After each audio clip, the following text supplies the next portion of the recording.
इस संवाद को मैं चाहता हूं कि देश के लिए कोई दिशा बनाने वाला, दिशा स्थापित करने वाला बन जाए।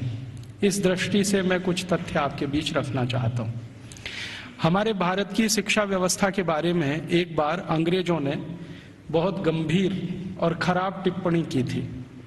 सन 1931 में महात्मा गांधी गोलमेज सम्मेलन में भाग लेने के लिए लंदन गए थे और अंग्रेजों की सरकार के साथ उनका वार्तालाप चल रहा था।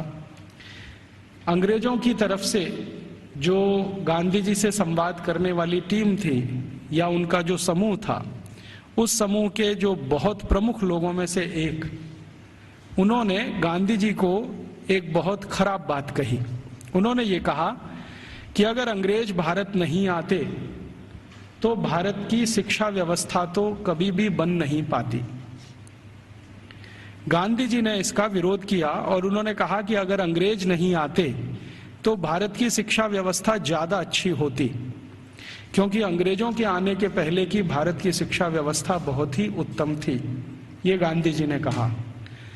तो अंग्रेज अधिकारियों ने गांधी जी से कहा कि आप ऐसा किस आधार पर कहते हैं?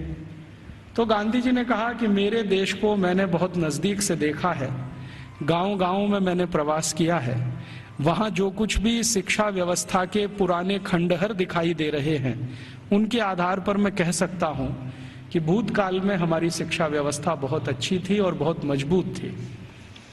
उसी समय गांधी जी के साथ उन अंग्रेज अधिकारियों का विवाद हो गया और गांधी जी की गोलमेज यात्रा समाप्त होने के बाद अंग्रेज अधिकारियों ने अपनी तरफ से एक वक्तव्य जारी किया जो लंदन के सभी प्रमुख समाचार पत्रों में छपा और उसमें यह कहा गया कि गांधी जी को अपने देश की शिक्षा व्यवस्था के बारे में गर्व है, लेकिन उनके पास इस बात का कोई आधार और सबूत नहीं है कि भारत की शिक्षा व्यवस्था अंग्रेजों के आने के पहले कैसी थी। ये गांधी जी के पास कोई प्रमाण नहीं है, लिहाजा हम मानेंगे नहीं कि गांधी जी की बात सही है। और इस तरह से उस पर एक बहस चल पड़ी। भारत लौटने के बाद महात्मा गांधी ने उस बहस को बंद नहीं किया और लगातार उसको जिंदा रखा। गांधी जी के जो बहुत नजदीकी लोगों में से काम करने वाले एक व्यक्ति जो इस समय भी जीवित हैं और जो भारत के बहुत प्रमुख इतिहासकारों में माने जाते हैं, उनका नाम है प्रोफेसर धर्मपाल। जब भारत आजाद हो गया 15 अगस्त 1947 को, तो प्रोफेसर धर्मपाल जो गांधी जी के साथ भारत छोड़ो आंदोलन में शामिल हुए थे, उन्होंने गांधी जी को पूछा कि अच्छा अब मेरा काम क्या है? आजादी आ गई, सरकार बन गई, अब बताइए मेरा काम क्या है? तो गांधी जी ने कहा कि देखो, मैं 1931 में गोलमेज सम्मेलन में लंदन गया था। उस समय अंग्रेज अधिकारियों ने मुझे ये कहा था कि भारत में अंग्रेज अगर नहीं आते तो भारत की शिक्षा व्यवस्था तो कुछ भी नहीं होती। मुझे ये बात सही नहीं लगती, लेकिन मेरे पास इसको साबित करने के लिए कोई प्रमाण नहीं है। मैं तुमसे उम्मीद रखता हूं कि तुम भारत की शिक्षा व्यवस्था के बारे में जितने भी संभव हों प्रमाण इकट्ठे करो, दस्तावेज इकट्ठे करो, तथ्य इकट्ठे करो और उसके आधार पर यह सत्य साबित करो कि अंग्रेजों से आने के पहले की भारत की शिक्षा व्यवस्था कैसी थी। धर्मपाल जी ने गांधी जी के इस वाक्य को या गांधी जी के इस कथन को अपने जीवन का उद्देश्य बना लिया और वो भारत छोड़कर लंदन चले गए। लंदन के बाद दुनिया के कई देशों में घूमते रहे, फ्रांस में रहे, जर्मनी में रहे, यूरोप के देशों में 40 साल उन्होंने अध्ययन और अध्यापन किया। बहुत समय तक वो पढ़ाते रहे, जीविका चलाने के लिए, कुछ पैसा बनाने के लिए, लेकिन मूल उद्देश्य ये था कि भारतीय शिक्षा व्यवस्था कैसी थी अंग्रेजों के आने के पहले, उसके प्रमाण एकत्रित करना, दस्तावेज एकत्रित करना और उनके आधार पर कोई अधिकार पूर्वक बात कहना। श्री धर्मपाल जी के 40 साल के अथक प्रयासों से कुछ हजार दस्तावेज मिले जो अलग अलग स्थानों से उन्होंने लिए। उनका एक साथ जब बैठकर विश्लेषण किया तो पता चला कि अंग्रेजों के आने के पहले की शिक्षा व्यवस्था बहुत ही अच्छी थी। अभी थोड़े दिन पहले हमारे देश में एक घटना घटित हुई, वो इससे बहुत जुड़ी हुई है जो मैं कहने जा रहा हूं। हमारे देश के जो वर्तमान प्रधानमंत्री हैं डॉक्टर मनमोहन सिंह, ये थोड़े दिन पहले ऑक्सफोर्ड विश्वविद्यालय में गए थे और इनको ऑक्सफोर्ड विश्वविद्यालय ने मानद डॉक्टरेट की उपाधि दी थी। जिस दिन ये समारोह आयोजित हुआ था उस दिन मैंने उसका लाइव टेलीकास्ट देखा था, सीधा प्रसारण। और उस सीधे प्रसारण में लगभग मैं 2-2.5 घंटे बैठा रहा टीवी के सामने, देखता रहा कि क्या क्या हो रहा है। उस कार्यक्रम में 40 मिनट का तो व्याख्यान हुआ डॉक्टर मनमोहन सिंह का, और उसके अलावा कुछ दूसरी औपचारिकताएं हुई। मनमोहन सिंह जी ने जो व्याख्यान दिया इस ऑक्सफोर्ड विश्वविद्यालय के पदवी ग्रहण समारोह में, वो बहुत ही तकलीफ देने वाला था और किसी भी स्वाभिमानी भारतीय नागरिक को नीचा दिखाने वाला था। उन्होंने अपने व्याख्यान की शुरुआत ही यहां से की कि हम अंग्रेजों के बहुत आभारी हैं जो उन्होंने भारत में आकर अपनी सरकार बनाई। हम अंग्रेजों के बहुत आभारी हैं जो उन्होंने भारत में आकर शिक्षा व्यवस्था दी। हम अंग्रेजों के बहुत आभारी हैं जो उन्होंने भारत में आकर न्याय व्यवस्था स्थापित की। हम अंग्रेजों के बहुत आभारी हैं कि उन्होंने भारतीय लोगों को विज्ञान सिखाया। हम अंग्रेजों के बहुत आभारी हैं कि उन्होंने भारतीय नागरिकों को विज्ञान और तकनीकी का अंतर समझाया। हम अंग्रेजों के बहुत आभारी हैं कि उन्होंने अंग्रेजी भाषा हमें बताई। और ऐसा ही वो 40 मिनट बोलते रहे। अगले दिन क्या हुआ, लंदन के सभी समाचार पत्रों में हमारे भारत के प्रधानमंत्री डॉक्टर मनमोहन सिंह का ये वक्तव्य छपा, और इस वक्तव्य के साथ सभी समाचार पत्रों में संपादकीय टिप्पणी भी छपी। और ज्यादातर समाचार पत्रों के संपादकीय में ये लिखा गया कि हमारे देश के एक पूर्व प्रधानमंत्री विंस्टन चर्चिल ने सन 1945 में भारत के बारे में ये कह दिया था कि ये देश आजाद होने लायक देश नहीं है। और भारत के प्रधानमंत्री डॉक्टर मनमोहन सिंह ने कल लंदन में व्याख्यान देकर ये सिद्ध कर दिया कि भारत आजादी के इतने साल के बाद भी अभी मानसिक रूप से गुलाम है। जिस देश का प्रधानमंत्री अभी भी अंग्रेजों के गुणगान करता हो, उस देश की प्रजा की मानसिक गुलामी की स्थिति क्या होगी इसका अंदाजा हम लगा सकते हैं, वगैरह वगैरह। खूब लंबी संपादकीय टिप्पणी उस पर की गई। मेरे कुछ दोस्तों ने वो संपादकीय टिप्पणियां अलग अलग अखबारों से काट कर भेज दिया। उसके बाद मैंने डॉक्टर मनमोहन सिंह के लिए एक पत्र लिखा जो लगभग 250 पेज का है। वो पत्र नहीं, एक किताब हो गई। और मैंने उनसे कहा कि हमें बड़ी शर्म आती है कि आप भारत के प्रधानमंत्री हैं जो भारत के बारे में कुछ भी नहीं जानते। हमें शर्म आती है कि आप भारत के ऐसे प्रधानमंत्री हैं जिन्होंने भारतीयता का कुछ समझने की भी जीवन में कोशिश नहीं की है। भारत अंग्रेजों के पहले कैसा था, भारत की शिक्षा अंग्रेजों के पहले कैसी थी, भारत की तकनीकी और विज्ञान अंग्रेजों के पहले कैसा था, हमारा भारत अंग्रेजों के पहले उद्योग और व्यापार में किस स्थान पर दुनिया में टिका हुआ था, ये सब बातें अगर आप दस्तावेजों के आधार पर जरा समझें और जानें तो बहुत अच्छा होगा। आप अगली बार ऐसा गुलामी का वक्तव्य देने से बचेंगे। आपको सुनकर हैरानी होगी कि मैंने ये जो पत्र लिखा, ये पत्र मनमोहन सिंह के कार्यालय में पहुंचा और एक लाइन का उत्तर आया कि आपका पत्र मिला और हम उसको कार्यवाही के लिए भेज रहे हैं। अब कहां भेज रहे हैं कार्यवाही के लिए? मैंने तो लिखा था हमारे देश के प्रधानमंत्री को, और उसमें पत्र तो एक ही पन्ने का था, बाकी 249 पन्ने के तो दस्तावेज जो ये सिद्ध करने के लिए मैंने उनके पास भेजे कि आप पहले इन दस्तावेजों को पढ़ें और देखें कि अंग्रेजों के आने के पहले का भारत कैसा था। शिक्षा व्यवस्था के स्तर पर, तकनीक और विज्ञान के स्तर पर, उद्योग और व्यापार के स्तर पर, हर स्तर पर, चिकित्सा व्यवस्था के स्तर पर, जहां तक भी संभव हो मैंने उसमें जानकारी दी। उसमें से एक हिस्से की छोटी जानकारी मैं आपसे भी शेयर करना चाहता हूं कि भारत की शिक्षा व्यवस्था कैसी थी, और जिस समय हमारी शिक्षा व्यवस्था ऐसी थी उस समय यूरोप की शिक्षा व्यवस्था कैसी थी। भारत की शिक्षा व्यवस्था के बारे में सबसे ज्यादा काम जिन्होंने किया है वो कुछ अंग्रेज ही है। एक अंग्रेज अधिकारी भारत में आया जो लगभग 40 साल यहां रहा, उसका नाम था विलियम एडम। विलियम एडम बहुत उच्च स्तर का अधिकारी था। अंग्रेजों की जो संसद का एक हिस्सा है हाउस ऑफ लॉर्ड्स, उसमें बहुत दिनों तक वो सांसद था और भारत में उसको बहुत उच्च स्तर का अधिकारी बनाकर भेजा गया था। उसकी हैसियत इतनी बड़ी थी कि वो भारत में आकर अगर गवर्नर को या वायसराय को कोई सुझाव दे दे तो वॉयसराय उसको कानून बनाने के लिए मजबूर होता था। विलियम एडम इस स्तर का अधिकारी था। उस विलियम एडम के नीचे काम करने वाले कुछ अधिकारी थे, जिनमें से एक था Macaulay, TV Macaulay.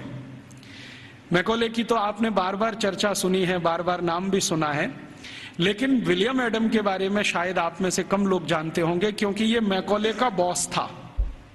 Macaulay Bharat में शिक्षा व्यवस्था के बारे में जितना भी अभ्यास करता था, वो अपने इमीडिएट बॉस विलियम एडम को भेजता था। तो विलियम एडम ने भारत की शिक्षा व्यवस्था पर एक रिपोर्ट तैयार की, और वो रिपोर्ट लगभग 1700 कुछ पन्ने की है, 1780 पन्ने हैं उस रिपोर्ट में।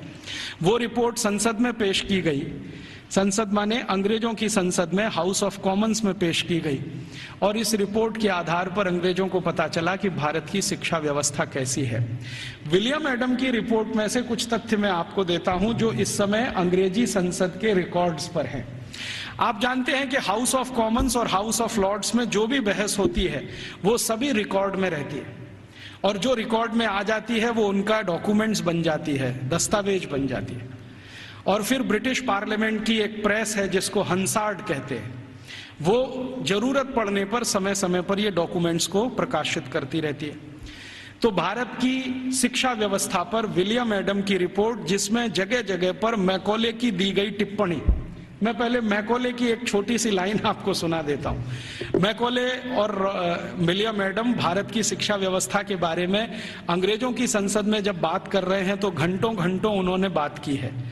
एक दिन ये टीवी मैकॉले 2 फरवरी सन 1835 को ब्रिटिश पार्लियामेंट के हाउस ऑफ कॉमन्स में खड़ा होकर भाषण दे रहा है और कह रहा है कि मैंने भारत का उत्तर, दक्षिण, पूरब, पश्चिम पूरा इलाका घूम लिया है। ऐसा कोई क्षेत्र नहीं है जो मैंने भारत का नहीं देखा है, और मैंने भारत का बाहरी क्षेत्र भी देखा है, आंतरिक क्षेत्र भी देखा है। देखने के बाद मैं जो कह रहा हूं आप उस पर विश्वास नहीं करेंगे, लेकिन जो सत्य है वो मैं आपको कहूंगा, उसको मैं अपने अंदर रोक नहीं सकता। सत्य क्या कह रहा है? वो कह रहा है कि संपूर्ण भारत को उत्तर, दक्षिण, पूरब, पश्चिम में घूम लेने के बाद उसने अंग्रेजी का एक मुहावरा इस्तेमाल किया है, I had travelled length and breadth. Length and breadth माने सब भारत मैंने देख लिया, मैंने पूरा भारत देख लिया। और उसके बाद मैं ये कहता हूं कि भारत देश में आज तक कहीं भी भिखारी देखने को नहीं मिला, कोई बेरोजगार आदमी देखने को नहीं मिला, गांव के किसी कोने में किसी स्थान पर बैठा हुआ कोई ऐसा व्यक्ति ना मिला जो किसी पर पराश्रित हो। आज तक मैंने किसी ऐसे व्यक्ति को भारत में नहीं पाया जो अपना जीवन चलाने के लिए दूसरों के आगे हाथ फैलाता हो। और ये ज्यादा पुरानी बात नहीं है, 1835 में वो बोल रहा है। आज से लगभग आप कल्पना करें तो 170 साल पहले बोल रहा है।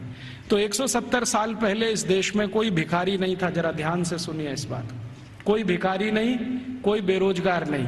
फिर वो कहता है टीवी मैकॉले कि मैंने दुनिया के बहुत शहर देखे हैं, पेरिस देखा है, बर्लिन देखा है, हैम्बर्ग देखा है, मॉस्को देखा है, फ्रैंकफर्ट देखा है, शिकागो देखा है, न्यूयॉर्क देखा है, लंदन तो अपना है ही, बार बार देखा है।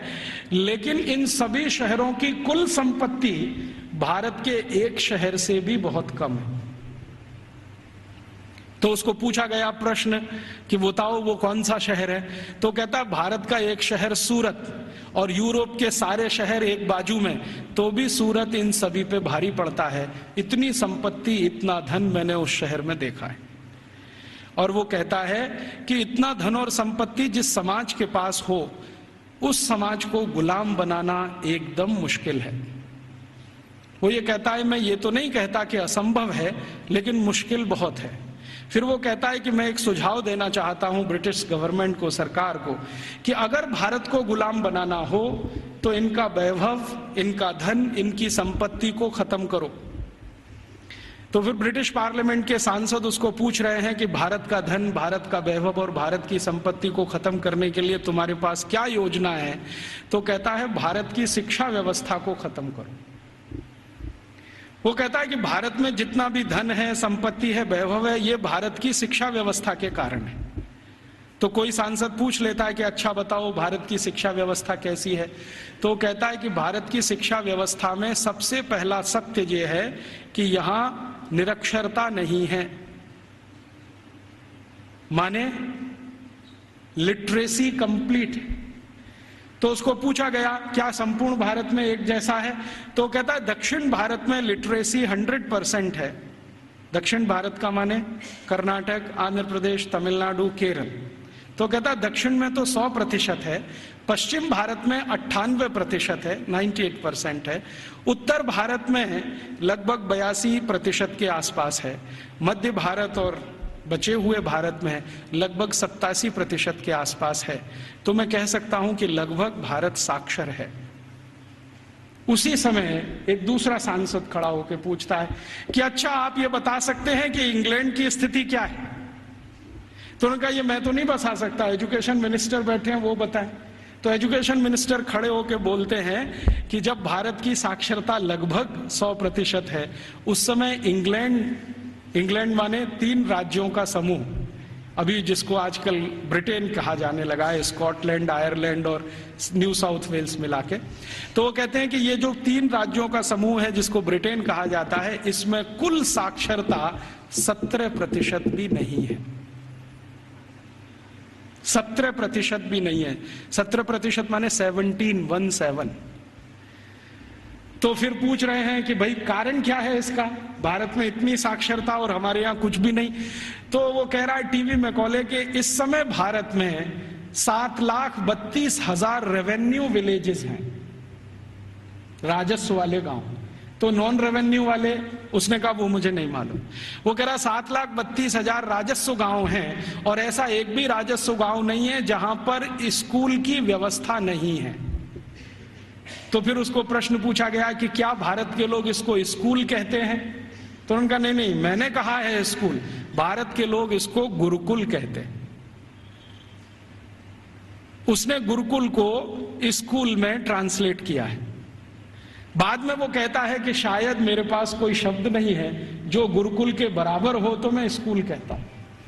तो हम ऐसा मान लें कि मैकॉले बोल रहा है 2 फरवरी 1835 को हाउस ऑफ कॉमन्स में कि भारत के 7,32,000 गांवों में कोई भी ऐसा गांव नहीं है जहां पर गुरुकुल ना हो। इसका अर्थ क्या है, हर गांव में एक गुरुकुल है। फिर उसको पूछा गया इस गुरुकुल में क्या होता है, तो उन्होंने कहा पढ़ते हैं। तो कितने विद्यार्थी हैं, तो उसने कहा सबसे बड़ा गुरुकुल मैंने देखा है वो 20,000 विद्यार्थियों का है, और जो सबसे छोटा गुरुकुल मैंने देखा है वो 200 विद्यार्थियों का है। माने जो गुरुकुलों के बड़े होने का अंदाजा हम लगाना चाहें तो 200 विद्यार्थियों से लेकर 20,000 विद्यार्थियों तक के गुरुकुल इस देश में चलते हैं 1835 के आसपास। फिर वो पूछ रहे हैं कि ये जो 20,000 विद्यार्थियों का गुरुकुल है इसकी व्यवस्था कैसे होती है, ये तो बहुत बड़े विद्यार्थियों का समूह है, कैसे पढ़ाते हैं, व्यवस्था कैसे होता है। तो वो कहता है कि भारत के इन सभी गुरुकुलों में मॉनिटोरियल एजुकेशन होती है। मॉनिटोरियल एजुकेशन का मतलब हम सब समझते हैं कि आचार्य ने किसी विद्यार्थी वर्ग को तैयार किया, मान लीजिए उसमें 50 विद्यार्थी, अब वो 50 विद्यार्थी अपने से नीचे वालों को पढ़ाएंगे और वो 50 विद्यार्थियों ने जिनको पढ़ाया वो उनसे अपने नीचे वालों को पढ़ाएंगे। तो वो कहते हैं कि एक आचार्य अगर है और उसके साथ 50-60 विद्यार्थियों का समूह है जिनको वो नियमित रूप से पढ़ाते हैं, तो वो 20,000 विद्यार्थियों का गुरुकुल आराम से संभालते हैं। और उसने परिभाषा दिया है कि जो आचार्य 20,000 विद्यार्थियों के गुरुकुल को संभालते हैं उनको भारत में कुलपति कहा जाता है। कुलपति माने 20,000 विद्यार्थियों के समूह की शिक्षा व्यवस्था करवाने वाला व्यक्ति, उसको कुलपति कहा जाता है। फिर उसको पूछा गया है कि ये जो गुरुकुल चलते हैं इनमें विद्यार्थी हैं वो किस वर्ग के हैं, तो वो कहता है कि भारत के नागरिक 4 वर्णों की बात करते हैं, ब्राह्मण, क्षत्रिय, वैश्य और शूद्र। तो वो कहता है कि ये सभी विद्यार्थी इन समूहों में से आते हैं। तो एक अंग्रेज उसको पूछ रहा है कि हमने तो कभी सुना था कि भारत में ज्यादा शिक्षा ब्राह्मणों के लिए है। वो कहता है नहीं, दस्तावेज बताते हैं कि ब्राह्मणों के लिए भी शिक्षा है, वैश्यों के लिए भी है, क्षत्रियों के लिए भी है और शूद्रों के लिए भी है। तो फिर उसको पूछ रहे हैं कि क्या तुम परसेंटेज में ये बता सकते हो कि ब्राह्मण कितने हैं, वैश्य कितने हैं, क्षत्रिय कितने हैं, शूद्र कितने हैं। तो वो कहता है कि दक्षिण भारत के जितने गुरुकुल हैं उनमें शूद्रों की संख्या सबसे ज्यादा है, और पश्चिम भारत के जितने गुरुकुल हैं उनमें वैश्यों और ब्राह्मणों की संख्या लगभग बराबर है, और उत्तर भारत के जितने गुरुकुल हैं उनमें सबसे ज्यादा संख्या क्षत्रियों की है, और बाकी जो 3 हैं ब्राह्मण, वैश्य और शूद्र, ये लगभग बराबर हैं, और मध्य भारत में लगभग सब बराबर है। तो कुछ लोग चौंक जाते हैं, वो ये कहते हैं ये कैसे संभव है कि शूद्रों की संख्या दक्षिण भारत के गुरुकुलों में सबसे ज्यादा है। तो वो कहता है शूद्रों की ही नहीं, दक्षिण भारत के गुरुकुलों में महिलाओं की संख्या, लड़कियों की संख्या भी सबसे ज्यादा है। तो वो एक उत्तर दे रहा है प्रश्न का जिसमें वो बोल रहा है कि दक्षिण भारत के गुरुकुलों में लगभग 58% लड़कियां हैं और 42% लड़के हैं। तो फिर उसको पूछा गया ये कैसे संभव हो रहा है भारत में। तो कहता है कि इट क्वाइट नेचुरल, ये स्वाभाविक है, क्योंकि दक्षिण भारत में महिलाओं की संख्या, लड़कियों की संख्या लड़कों से ज्यादा है। और वो कह रहा है वैसे तो भारत में सभी जगह लड़कियों की संख्या लड़कों से ज्यादा है, और आप जानते हैं कि 1881 में अंग्रेजों ने जब पहला सेंसस कराया, पहला जनसंख्या सर्वेक्षण कराया, तो उसमें भी रेशियो यही निकलता है, महिलाएं लगभग 53% हैं और 47% पुरुष हैं। तो वो कह रहा है कि गुरुकुलों में दक्षिण में लड़कियां बहुत ज्यादा पढ़ती हैं। फिर वो पूछ रहा है कि इन लड़कियों को पढ़ाने के लिए जो अध्यापक हैं, तो वो कहता है कि वो सब महिलाएं ही हैं। लड़कों को पढ़ाने के लिए पुरुष हैं, लड़कियों को पढ़ाने के लिए महिलाएं हैं। तो फिर उससे पूछा जा रहा है कि ये जो अध्यापक पढ़ाते हैं इनके लिए कोई ट्रेनिंग सेंटर है क्या। तो वो कह रहा है कि सभी गुरुकुलों के साथ उच्च अध्ययन केंद्र जुड़े हुए हैं जहां पर इन अध्यापकों को तैयार किया जाता है, और तैयार होने के बाद वो गुरुकुलों में पढ़ाने का काम शुरू कर देते हैं। हर गुरुकुल के साथ एक उच्च अध्ययन केंद्र है। फिर उसके साथ पूछा जा रहा है कि अच्छा ये बताओ भारत के इन स्कूलों में, माफ करो गुरुकुलों में क्या विषय पढ़ाए जाते हैं। तो वो गिना रहा है कि 18 विषय पढ़ाए जाते हैं, 18 विषय पढ़ाए जाते हैं। सबसे ज्यादा किस विषय पर जोर दिया जाता है। तो वो कहता है कि भारत के गुरुकुलों में सबसे ज्यादा गणित पढ़ाया जाता है। तो ये गणित कौन सा पढ़ाया जाता है। तो वो कहता है वैदिक गणित पढ़ाया जाता है। तो फिर अंग्रेज पूछ रहे हैं कि हमारे यहाँ एक कॉमर्शियल मैथमेटिक्स है, तो उनका भारत वाले उसको पढ़ते नहीं है और उसमें उनकी ज्यादा रुचि भी नहीं है, वो वैदिक मैथमेटिक्स में ज्यादा रुचि लेते हैं। फिर दूसरा कौन सा विषय है जो सबसे ज्यादा पढ़ाया जाता है गणित के बाद। तो कहता है दूसरा सबसे बड़ा विषय है खगोल शास्त्र, इसको सब भारतवासी पढ़ते हैं। फिर तीसरा कौन सा विषय है। तो वो कहता है मेटलर्जी, माने धातु विज्ञान। फिर चौथा कौन सा विषय है। तो वो कहता है कि कारीगरी, कारीगरी माने जो विभिन्न तरह की कारीगरियां गांवों में रहती हैं। हमारे सभी गांवों में 18 तरह के कारीगर होते हैं। कोई लोहे का काम करने वाला, कोई लकड़ी का काम करने वाला, कोई बांस का काम करने वाला, कोई मिट्टी का काम करने वाला। तो वो कह रहा है कि सभी गुरुकुलों में ये कारीगरी पढ़ाई जाती है, 18 विषय उसमें अलग हैं। फिर वो पूछ रहा है कि इसके आगे के विषय बताओ। तो कहते हैं वो कि एस्ट्रोफिजिक्स पढ़ाते हैं। एस्ट्रोफिजिक्स समझते हैं, मॉडर्न साइंस का विषय है, और भारत में 1835 में सभी गुरुकुलों में यह पढ़ाया जाता है, एस्ट्रोफिजिक्स। फिर और क्या पढ़ाते हैं। तो कहते हैं रसायन शास्त्र पढ़ाते हैं। रसायन शास्त्र के साथ और क्या पढ़ाते हैं। तो कहता है चिकित्सा शास्त्र पढ़ाते हैं। चिकित्सा शास्त्र में क्या विषय हैं। तो वो कहता है औषधि विज्ञान एक है और शल्य क्रिया दूसरा है, माने सर्जरी है और मेडिसिन है। और ऐसे ऐसे करके वो 18 विषय को गिनाता है।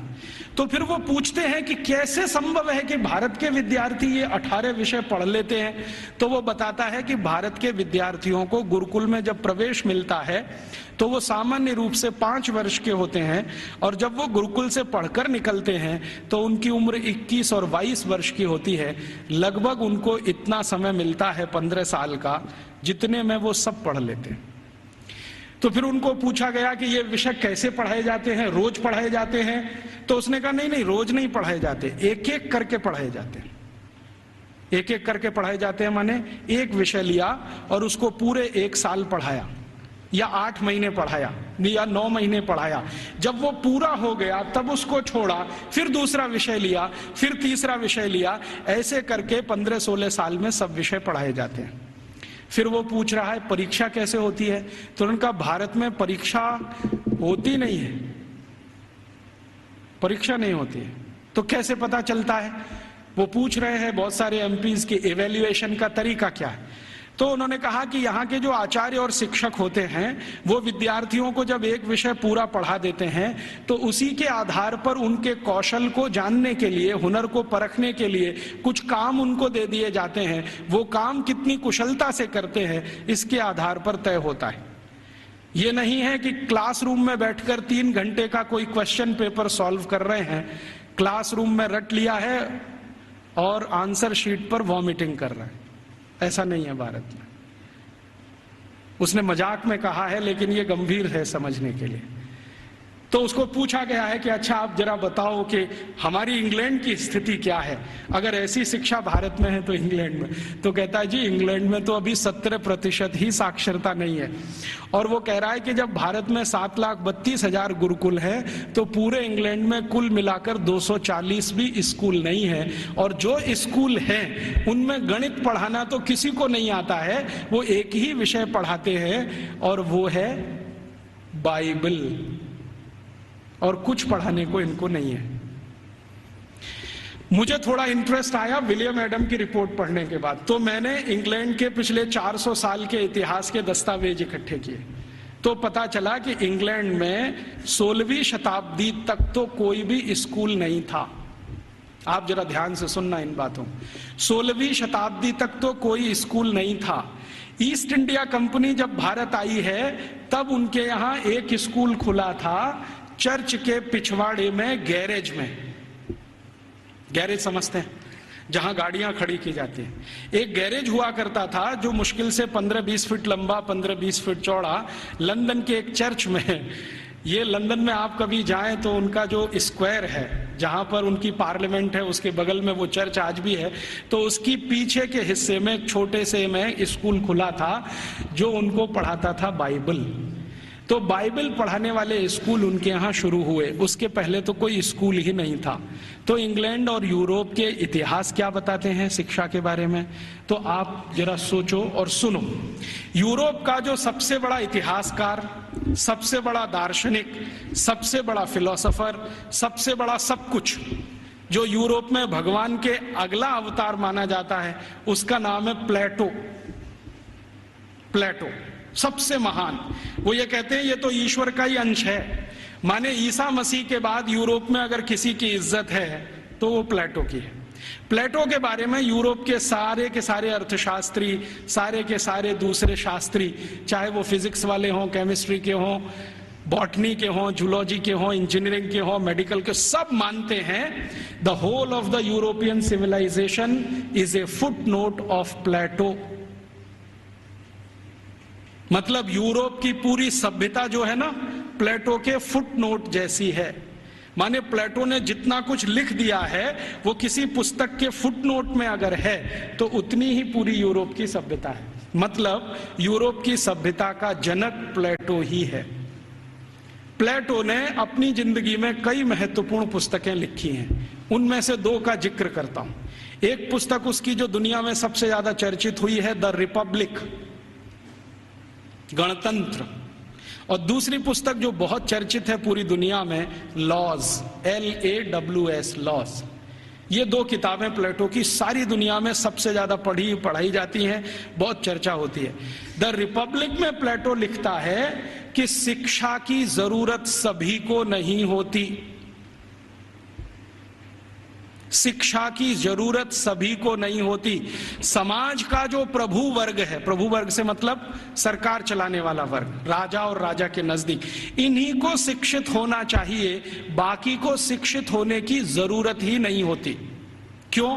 तो वो कहता है कि राजा और राजा के नजदीक का जो वर्ग है उसको आदेश देना है, बाकी को तो सब उस आदेश का पालन करना है। तो जो आदेश के पालन करता है उनको शिक्षित होने की क्या जरूरत है? शिक्षा की जरूरत तो सिर्फ राजा को है और राजा के नजदीकी लोगों को है। ये जो प्लेटो ने कहा, प्लेटो के बाद जो दूसरा उसका ग्रेट ग्रेट ग्रेट फिलोसोफर या उसका great great student Aristotle, Aristotle कहता है कि मेरा जो गुरु बोल गया है उसी पर मैं सहमत हूं। शिक्षा की जरूरत सभी को नहीं होती। समाज का जो प्रभु वर्ग है, माने जो संचालन करता है राज्य का, उसके राजा, मंत्री, मंत्रियों के नजदीकी अधिकारी, बस इनको पढ़ाई होनी चाहिए, बाकी किसी को नहीं। अरिस्टोटल के बाद जितने भी फिलोसोफर आए हैं और लेटेस्ट रूसो, देकार्ते, लेबिनिज, ये सब अपनी अपनी किताबों में लिख रहे हैं शिक्षा की जरूरत किसी को नहीं होती। अगर जरूरत है तो थोड़ा राजा को है। माने यूरोप में प्लेटो के समय से चली हुई विचारधारा आज 18वीं शताब्दी के सभी दार्शनिकों तक सतत चली आई है। शिक्षा सबके लिए नहीं है, सिर्फ राजा के लिए और प्रजा के लिए। प्रजा को जरूरत नहीं है शिक्षा की, राजा के नजदीकी लोगों को जरूरत है। तो फिर यह शिक्षा कैसे पूर्ति की जाए? तो प्लेटो लिखता है रिपब्लिक पुस्तक में ही कि राजा को अगर अपने बच्चों को शिक्षा दिलवानी है या खुद को शिक्षा लेनी है या उसके मंत्रियों को शिक्षा दिलवानी है तो इसके लिए स्कूल नहीं चाहिए। कोई शिक्षक को पकड़ लाइए, राजा को महल में आके पढ़ा देगा। कोई शिक्षक को पकड़ लाइए, राजा के बच्चों को उसके घर में पढ़ा देगा। कोई शिक्षक को पकड़ लाइए, मंत्रियों को वहां पढ़ा देगा। स्कूल की क्या जरूरत है? तो फिर प्लेटो को कई बार पूछे जाने वाले प्रश्नों में से एक है कि स्कूल क्यों नहीं चाहिए? तो कहता है ये फालतू का खर्चा है। वो ये कहता है स्कूल बनाने से अच्छा है एक बनाओ ऐसा स्थान जहां पर मनोरंजन हो सके। स्कूल की क्या जरूरत है? घर में आके कोई पढ़ा देगा, क्या जरूरत है स्कूल की? तो इसलिए इंग्लैंड में, इंग्लैंड के पड़ोसी फ्रांस में, जर्मनी में, स्वीडन में, स्विट्जरलैंड में 16वीं 17वीं शताब्दी तक एक भी स्कूल नहीं खोला गया। बाद में क्या हुआ, क्रिश्चियनिटी का असर जैसे जैसे बढ़ा यूरोप में, आप जानते हैं कि क्रिश्चियनिटी यूरोप में 2000 साल पहले ही आई है। उसके पहले यूरोप क्रिश्चियन नहीं था। यूरोप की छोटी छोटी जातियां, जनजातियां होती थीं जो 1000 से ज्यादा हैं, समूह हैं छोटे छोटे, वो अपना अपना धर्म और संस्कृति माना करते थे। उनके यहाँ ईसाइयत क्या होती है मालूम नहीं। 2000 साल से ईसाइयत आई है। तो जब ईसाइयत का बहुत प्रचार हुआ और समाज और ईसाइयत के बीच में संघर्ष हुआ, तब उन्होंने बाइबल स्कूल शुरू किए और वो बाइबल स्कूल पूरे इंग्लैंड में फैले, फ्रांस में, जर्मनी में फैले। तो वो कह रहा है टीवी में कोले कि हमारे यहाँ तो कुछ स्कूल चलते हैं, वहां सिर्फ बाइबल पढ़ाई जाती है और कुछ नहीं पढ़ाया जाता, और बाइबल भी पढ़ाई जाती है तो संडे को पढ़ाई जाती है, बस मंडे से सैटरडे छुट्टी रहती है। और उन स्कूलों को इंग्लैंड के दस्तावेजों में संडे स्कूल्स कहा जाता है। और ये स्कूल शुरू हुए हैं और आज तक चल रहे हैं। आप यूरोप में कहीं भी जाइए, संडे स्कूल्स आपको मिलेंगे जहां पर आप बाइबल पढ़ सकते हैं। बाइबल में न्यू टेस्टामेंट पढ़ाते हैं, ओल्ड टेस्टामेंट पढ़ाते हैं, दो ही चीजें पढ़ाते हैं, इसके अलावा कुछ नहीं। गणित क्या होता है, फिजिक्स क्या होती है, केमिस्ट्री क्या होती है, मेटलर्जी क्या होती है, सर्जरी क्या होती है, मेडिसिन साइंस, ये कुछ उनको 18वीं शताब्दी तक मालूम नहीं है। ऐसा गरीब देश है इंग्लैंड और उनकी ऐसी शिक्षा व्यवस्था है। जो उनका पहला स्कूल खुला है जिसमें मुश्किल से 250 स्क्वायर फीट की जगह है, उसमें उन्होंने पहली ही बार में 250 विद्यार्थी ले लिए। अब 250 स्क्वायर फीट में 250 विद्यार्थी कैसे बैठते होंगे, कल्पना कर लो आप, कितना स्पेस होगा उनके पास। एक शब्द इस्तेमाल होता है अंग्रेजों के यहां, ब्रीदिंग स्पेस। ब्रीदिंग स्पेस भी नहीं है। वो कह रहा है मैकॉले कि हमारे तो बाइबल स्कूलों में ब्रीदिंग स्पेस भी नहीं है, माने हर विद्यार्थी को घिचपिच में बैठना पड़ता है, जगह नहीं है उनके पास। लेकिन भारत के एक एक गुरुकुल तो 5-5 हेक्टेयर में बने हुए हैं। 1 हेक्टेयर में लगभग 5 एकड़ होते हैं, 25 एकड़ में गुरुकुल बने हुए हैं। और वो कह रहा है कि भारत के बहुत सारे गुरुकुल रेजिडेंशियल हैं, जहां पर विद्यार्थियों को रहने और खाने की व्यवस्था है, और कुछ गुरुकुल ऐसे हैं जो डे स्कूल की तरह से चलते हैं। विद्यार्थी सुबह आते हैं, शाम को पढ़ के अपने घर वापस जाते हैं। फिर वो उसको पूछा जाता है कि भारत के विद्यार्थियों को ये सारी की सारी जो शिक्षा दी जाती है, इसका कोई वर्गीकरण है, क्लासिफिकेशन है? तो वो बहुत सुंदर उत्तर दे रहा है, जो हमें इस पे रिसर्च आज जरूरी है करना। वो ये कह रहा है कि भारत के विद्यार्थियों को 2 चीजें पढ़ाई जा रही है, एक तो शिक्षा है, दूसरी विद्या है। अब वो कहता है कि मुझे समझ में नहीं आता शिक्षा कौन सी है, विद्या कौन सी है। लेकिन मैं जितने भी गुरुकुलों में गया हूं, पूछता हूं क्या पढ़ते हो, तो कुछ विद्यार्थी कहते हैं हम शिक्षा ले रहे हैं, कुछ कहते हैं हम विद्या ले रहे हैं। ये विद्या क्या है, शिक्षा क्या है, मुझे समझ में नहीं आता, लेकिन ये हर गुरुकुल में मुझे सुनाई देता है। हमको समझना चाहिए कि शिक्षा और विद्या ये 2 अलग चीजें होती हैं। आज के समय में हमने इन दोनों का खिचड़ी बना दिया है, और ऐसा खिचड़ी बना दिया है कि उसमें से चावल और मूंग की दाल को बीन पाना ही बड़ा मुश्किल हो गया है। नाम सब है विद्यालय और काम कर रहे हैं शिक्षालय का, है कि नहीं? कोई भी विद्यालय ले लो, 1 2 3 नाम विद्यालय, विद्यालय, महाविद्यालय, ये विद्यालय, काम सब शिक्षालय का कर रहे, नाम विद्यालय रखा हुआ है। ऐसा घालमेल कर दिया। शायद ये मैकॉले का असर है, क्योंकि मैकॉले को शिक्षा और विद्या में अंतर नहीं मालूम था, हमें भी नहीं मालूम है।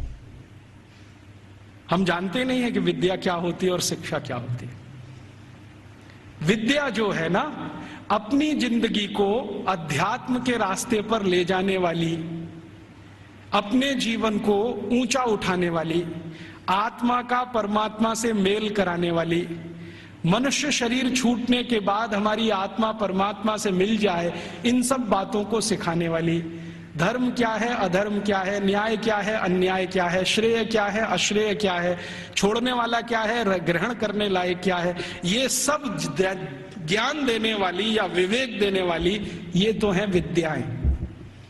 और बाकी हमने मैथमेटिक्स पढ़ लिया, हमने केमिस्ट्री पढ़ ली, हमने ये फिजिक्स पढ़ लिया, हमने ये कॉमर्स सीख लिया, हमने वो, ये है सब शिक्षा।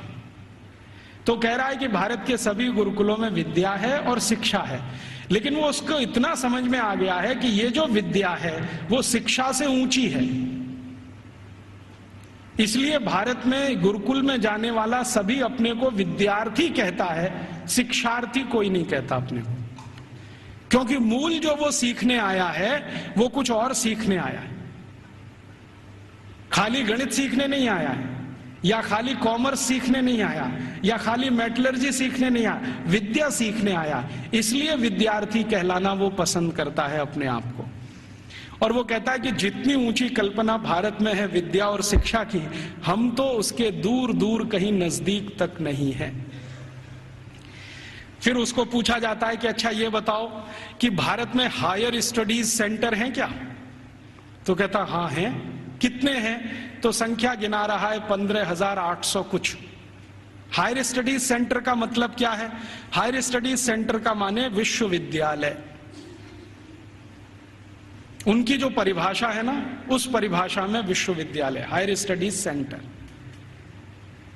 हमने तो कुछ 2-4 नाम सुने हैं, एक नालंदा का हुआ करता था, एक तक्षशिला का हुआ करता था, लेकिन 1835 में मैकॉले बोल रहा है अपने पार्लियामेंट में कि 15,800 कुछ विद्यालय, सॉरी विश्वविद्यालय।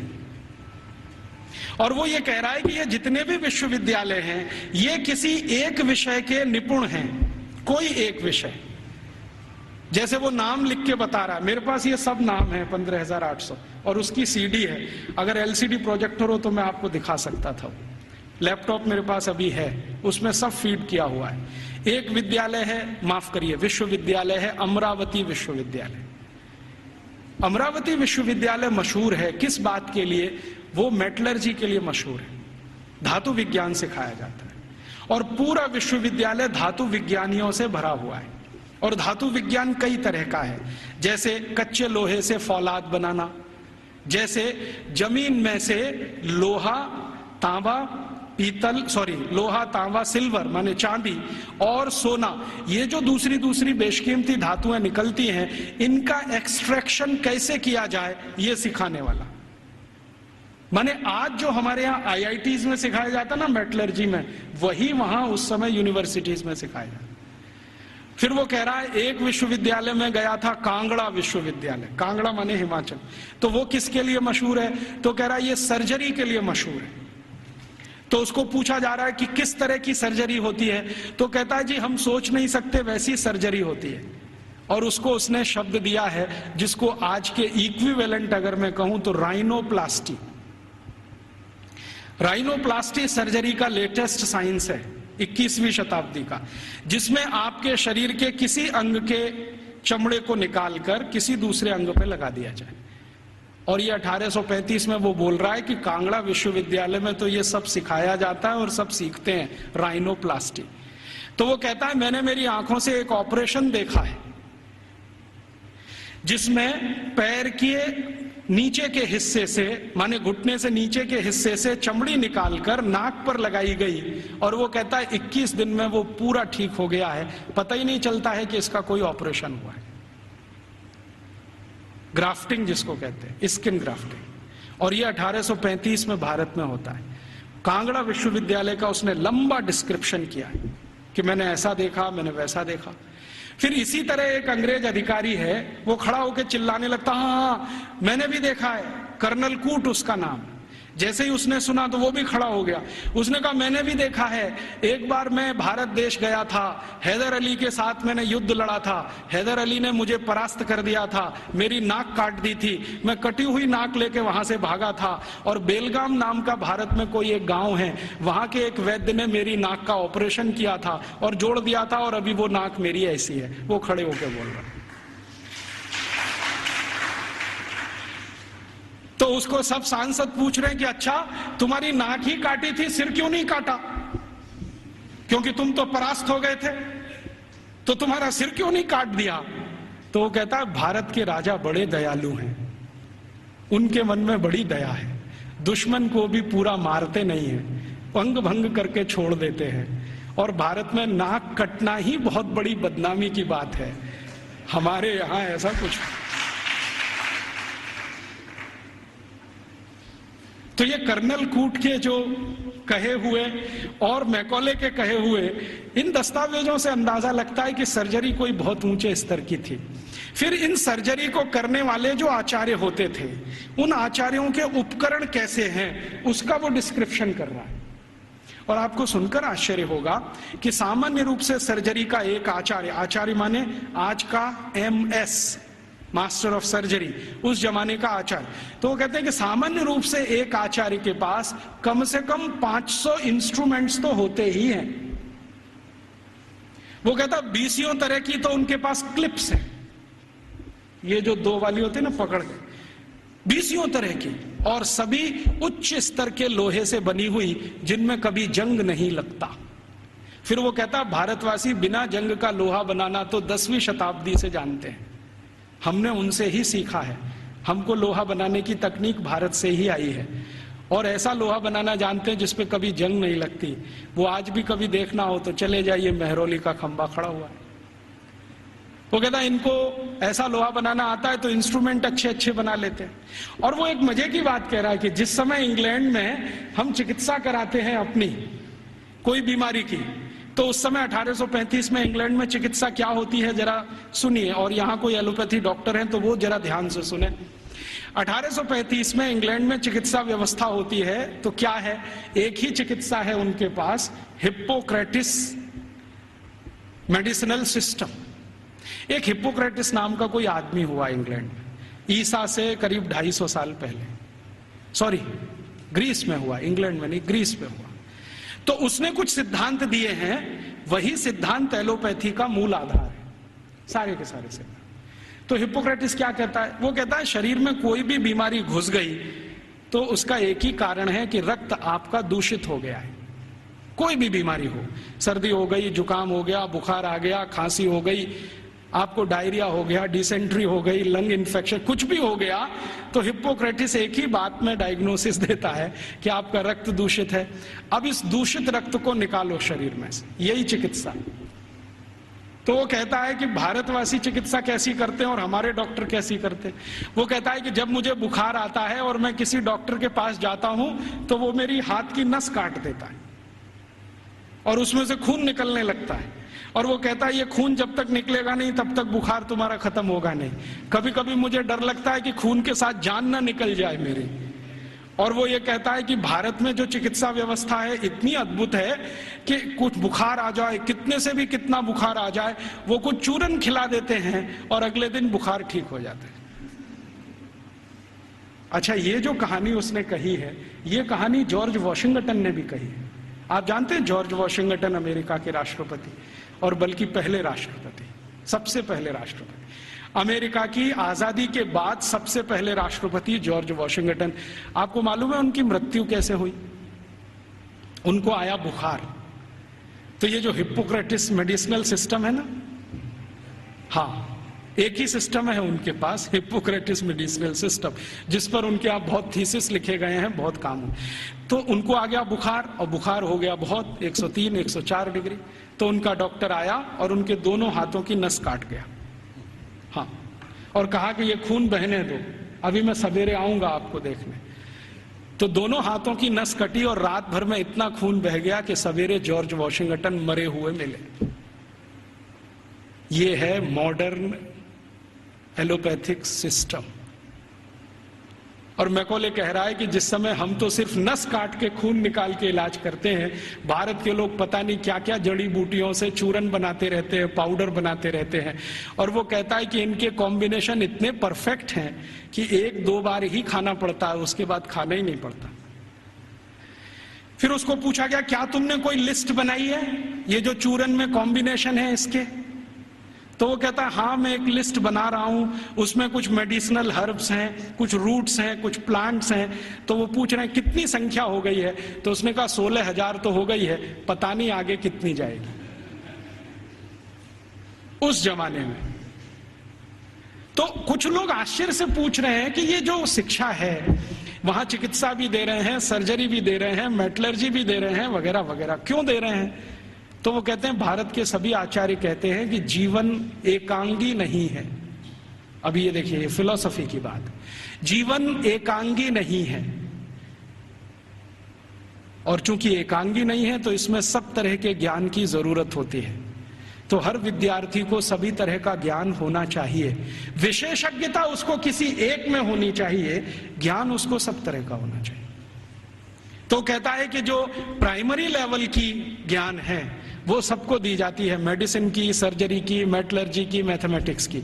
जब वो विद्यार्थियों की रुचि उत्पन्न हो जाती है तो किसी एक विषय में उनको विशेषज्ञ बना दिया जाता है, और फिर वो विद्यार्थी समाज में चला जाता है, उसकी शिक्षा पूरी हो जाती है, विद्या पूरी हो जाती है, फिर वो समाज को अपनी सेवाएं देता है।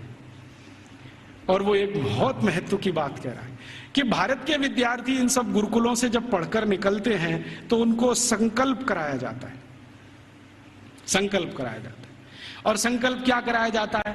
तो उनको ये कहा जाता है कि देखो, ये जो ब्रह्मांड जगत है, वो उसको अंग्रेजी में एक्सप्लेन कर रहा है, ठीक से नहीं कर पाया, कहीं गलती है वो मैंने ठीक कर दिया है, क्योंकि बहुत सारी चीजें उनके समझ की बाहर है जो हमारी समझ के लिए सामान्य है। क्योंकि हर सभ्यता में कुछ बातें विशेष होती हैं जो दूसरी सभ्यता में नहीं मिलती हैं, तो बाहर वाला आकर उसको जिस चश्मे से देखेगा, हमारा चश्मा उससे बिल्कुल अलग होगा। तो वो कह रहा है कि भारत में ऐसा बोलते हैं, मानते हैं कि ये जो ब्रह्मांड जगत है इसमें मनुष्य ही नहीं है, मनुष्येतर बहुत सारे प्राणी हैं, पक्षी हैं, जीव हैं, जंतु हैं, और सब भारतवासी मानते हैं कि सब में आत्मा है, सब में आत्मा है। और प्लेटो क्या कहता है? प्लेटो करे जरा इसका सोचो, वो रिपब्लिक में लिख रहा है और लॉज में उसको रिपीट किया है। वो ये कहता है आत्मा सिर्फ राजा में होती है, प्रजा में आत्मा ही नहीं होती। प्लेटो का है, ये मेरा नहीं है। वो कहता है आत्मा सिर्फ राजा में है, प्रजा में आत्मा है ही नहीं, इसलिए कानून सब प्रजा के लिए हैं, आदेश देने का अधिकार राजा को है। और प्लेटो तो कहता है कि राजा के मुंह से जो निकल गया वही कानून, प्रजा को उसी का पालन करना है। अच्छा, फिर प्लेटो ने स्ट्रेटिफिकेशन किया है कि राजा तो एक वर्ग है, उसके नीचे के वर्ग के उसने वर्गीकरण किया है कि प्रजा में पहला कौन, तो कहता है कि ये जो उद्योगपति हैं, व्यापारी हैं, धंधा करने वाले, ये पहले स्तर के। दूसरे स्तर पर कौन, तो अध्यापक हैं और कारीगर हैं और म्यूजिशियन हैं, संगीतकार हैं, पेंटर हैं, आगे आदि 2। तीसरे नंबर पर कौन, तो तीसरे नंबर पर खेत में काम करने वाले मजदूर हैं, फैक्ट्री में काम करने वाले मजदूर हैं वो। चौथे नंबर पर कौन, तो कहता है स्त्रियां, महिलाएं, वो चौथे नंबर पे। आखिरी 5वां कोई नंबर नहीं है वहां। तो कहता है प्लेटो कि मैं कभी कभी कल्पना करता हूं कि प्रजा में गलती से आत्मा आ गई तो स्त्रियों में तो कभी नहीं आती, इसलिए वो लॉज में लिख रहा है कि कभी भी किसी न्यायाधीश को किसी स्त्री की गवाही पर विचार ही नहीं करना चाहिए, क्योंकि स्त्री को सत्य का ज्ञान नहीं है, उसको विवेक नहीं है, क्योंकि उसको आत्मा नहीं। तो आप जानते हैं ये जो मॉडर्न जस्टिस माने जुडिशियल सिस्टम निकला, जिसमें से आईपीसी, सीआरपीसी और सीपीसी आया और हमने बिना सोचे समझे उसको अपने देश में अपनाया, इस जुडिशियल सिस्टम में 1950 तक किसी महिला की गवाही को माना ही नहीं जाता था। यूरोप में अदालत में चलने वाले किसी भी मुकदमे में किसी महिला की गवाही नहीं मानी जाती थी। तो क्या हुआ, फिर यूरोप में एक बगावत हुई जिसको वीमेन्स लिव कहा जाता है, स्त्री मुक्ति, और इसका नेतृत्व किया एक फ्रांसीसी लेखिका ने, उसका नाम था सिमोन द बोउआर। उसके एक गुरु हुआ करते थे जॉन पॉल सार्त्र, जिनको आधुनिक दार्शनिकों में बहुत ऊंचा स्थान मिला हुआ है। तो सिमोन द बोउआर ने सालों साल आंदोलन चलाया, तब फ्रांस में इतना हुआ कि किसी 3 स्त्री की गवाही एक पुरुष के बराबर है। इतना हुआ, बस इतना ही हुआ। और उसके बाद सिमोन द बोउआर मर गई और वो कहती थी कि मैं इतना ही करा पाई, यही मेरे लिए बहुत है कि कम से कम अदालत ने 3 महिलाओं की गवाही एक पुरुष के बराबर तो मानी। और प्लेटो चूंकि ये कहता था कि स्त्री में आत्मा नहीं होती है, तो 1950 तक यूरोप के किसी भी देश में महिलाओं को वोट डालने का अधिकार नहीं था। वोट डालने का तो छोड़ दो, बैंक में अकाउंट खोलने का अधिकार नहीं था किसी महिला को। अकाउंट खुलेगा तो उसके पति का खुलेगा, महिला का नहीं खुलेगा। और जो विधवा है तो उसके बेटे के नाम से खुलेगा, महिला के नाम से नहीं खुलेगा। जो बेटा ही नहीं है तो पड़ोसी के बेटे के नाम से खुलेगा। हाँ, उसके नाम से बैंक अकाउंट नहीं खुल सकता। और 1950 तक यूरोप के किसी भी शहर में महिला घर से अकेली नहीं निकल सकती। क्यों? आत्मा नहीं है तो पता नहीं कहां जाएगी। तो इसलिए उसके साथ में पुरुष का होना जरूरी है, वो चाहे 3 साल का ही क्यों ना हो। और प्लेटो ने लिख दिया ना स्त्री में आत्मा नहीं होती, तो सारे यूरोपियन दार्शनिकों ने कहा है कि स्त्री तो मेज कुर्सी जैसी होती है, जब तक इस्तेमाल करो अच्छी लगती है, नहीं लगती बाहर फेंक दो, दूसरी ले आओ। ये है उनकी फिलॉसफी। तो मैकॉले ये सब वर्णन कर रहा है कि हम तो सोच ही नहीं सकते हैं हमारे यहाँ महिलाएं गुरुकुल की आचार्य हो सकती है। वो कह रहा है भारत में आधे से ज्यादा गुरुकुलों की आचार्य महिलाएं, आधे से ज्यादा। और वो कह रहा है कि ये सिर्फ गुरुकुलों की नहीं, हायर स्टडीज सेंटर में भी यही है। तो उसको पूछा जा रहा है कि ये भारत में ऐसा कैसे हो गया, महिलाओं को इतनी शिक्षा मिल गई, इतनी ऊपर आ गई। तो वो कहते हैं भारत वाले बिल्कुल विचित्र हैं, ये कुछ और मानते हैं। हम मानते हैं कि स्त्री में आत्मा नहीं होती, भारत वाले कहते हैं कि स्त्री परमात्मा के सबसे नजदीक होती है, क्योंकि उसमें पुरुष से कुछ गुण ज्यादा होते हैं। हमारे सभी शास्त्रों में आप ये देख सकते हैं, चाहे ऋग्वेद में देखना हो तो देख लीजिए। ऋग्वेद के कई सूत्र ऐसे हैं जो ये बताते हैं कि स्त्री पुरुष से ऊंची है, क्योंकि उसमें ईश्वरीय गुण हैं। और आज की जो मॉडर्न साइंस है ना, इसने इसको दूसरे तरह से कहा है कि स्त्री में एक क्रोमोसोम ज्यादा होता है, वही सारा खेल खेलता है। पुरुष में नहीं है। स्त्री तय करती है कि बच्चा होगा या नहीं होगा, पुरुष में कोई दम नहीं है। तो ये आज की मॉडर्न साइंस कहती है। हमारी साइंस तो बहुत पहले कह चुकी है कि स्त्री ईश्वर के सबसे नजदीक है। हमारे कई शास्त्रों में ऐसे सूत्र हैं जो ये कहते हैं कि जब समाज को ये पता ना चले कि क्या करना क्या नहीं करना, तो स्त्रियों से पूछो, वो बताएंगी कि क्या करना। क्यों? क्योंकि उनको फंक्शनल नॉलेज सबसे ज्यादा होती है। फंक्शनल नॉलेज हम समझते हैं जो क्रियात्मक ज्ञान है, जिससे कुछ हो जाता है, ऐसा ज्ञान उनको सबसे ज्यादा है। और फालतू ज्ञान पुरुषों को बहुत होता है। और उसका तमाशा देखना हो तो भारत की संसद को देख लो।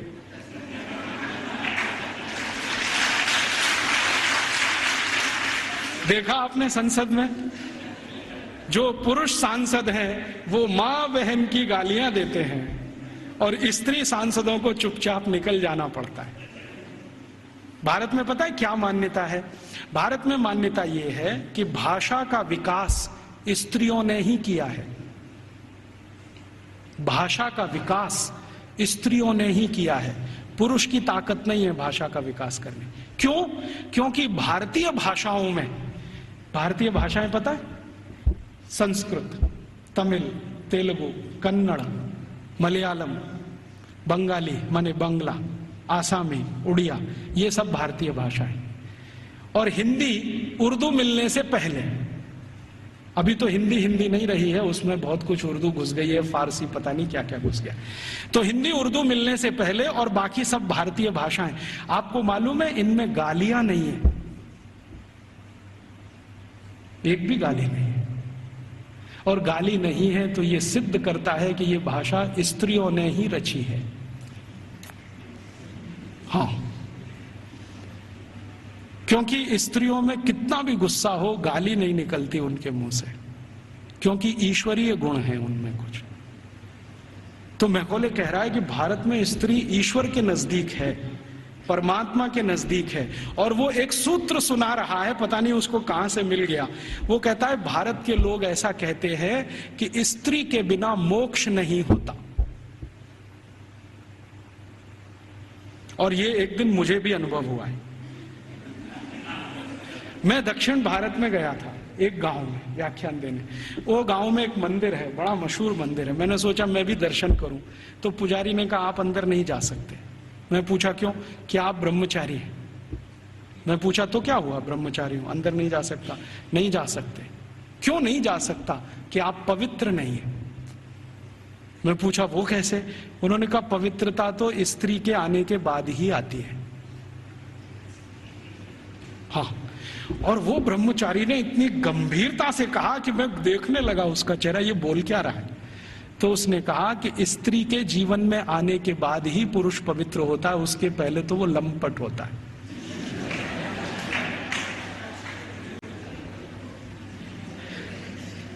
तो मंदिर में मुझे घुसने नहीं दिया उसने। और वो कहता आप तो क्या, हजारों साल से यहां कोई भी व्यक्ति बिना पत्नी के मंदिर में गया नहीं है। तो मैंने कहा ठीक है, फिर कभी हो तो सोचूंगा। तो मैं वापस चला आया। ये बात को मैकॉले बोल रहा है वहां कि भारतवासी बोलते हैं कि मोक्ष स्त्री के साथ ही होता है। और हमारे सभी ऋषि मुनि गृहस्थ थे, सदगृहस्थ थे, ब्रह्मचारी नहीं थे। मैंने जितने ऋषि मुनियों को आज तक पढ़ा है, सबको तो नहीं पढ़ा लेकिन जितने को पढ़ा है, सब गृहस्थ थे। इसलिए गृहस्थ आश्रम कोई ऊंची चीज है हमारे यहाँ। तो ये वो बोलता है कि जब ऊंची चीज आपके पास है तो उससे और ऊंची प्राप्त करने की ताकत है। जो ऊंची नहीं है तो ज्यादा ऊंची तो मिलेगी नहीं। तो भारत में तो स्त्री का ये हैसियत है कि वो अगर नहीं है तो परिवार नहीं है, समाज नहीं है, संस्कार नहीं है, भाषा नहीं है, ज्ञान नहीं है। इसलिए भारत में स्त्रियां तो बहुत ऊंची हैं। फिर वो कहता है कि हमारे यहाँ इंग्लैंड में तो गांव गांव में स्त्रियों को मारते पीटते हैं, जला भी दे देते हैं। आपको मालूम है यूरोप में 2500 साल एक परंपरा चली है विच हंटिंग। बहुत किताबें लिखी गई हैं इस पर, बहुत लिखा। विच हंटिंग समझते? विच माने क्या कहना चाहिए हिंदी में? डायन। डायन कहते हैं ना, डायन को ढूंढना और उसको मारना, ये बहुत बड़ा खेल चलता था यूरोप के सभी देशों में, Germany, France, Sweden, Switzerland, Denmark, Norway, सब देशों में, और 2500 साल चलता था। गांव में ढूंढ ढूंढ के ऐसी महिलाओं को मारा जाता था जिनके पति की मृत्यु हो गई हो, तो मान लिया जाता था ये तो विच हो गई है और इसको हंट करना है, माने मार देना है।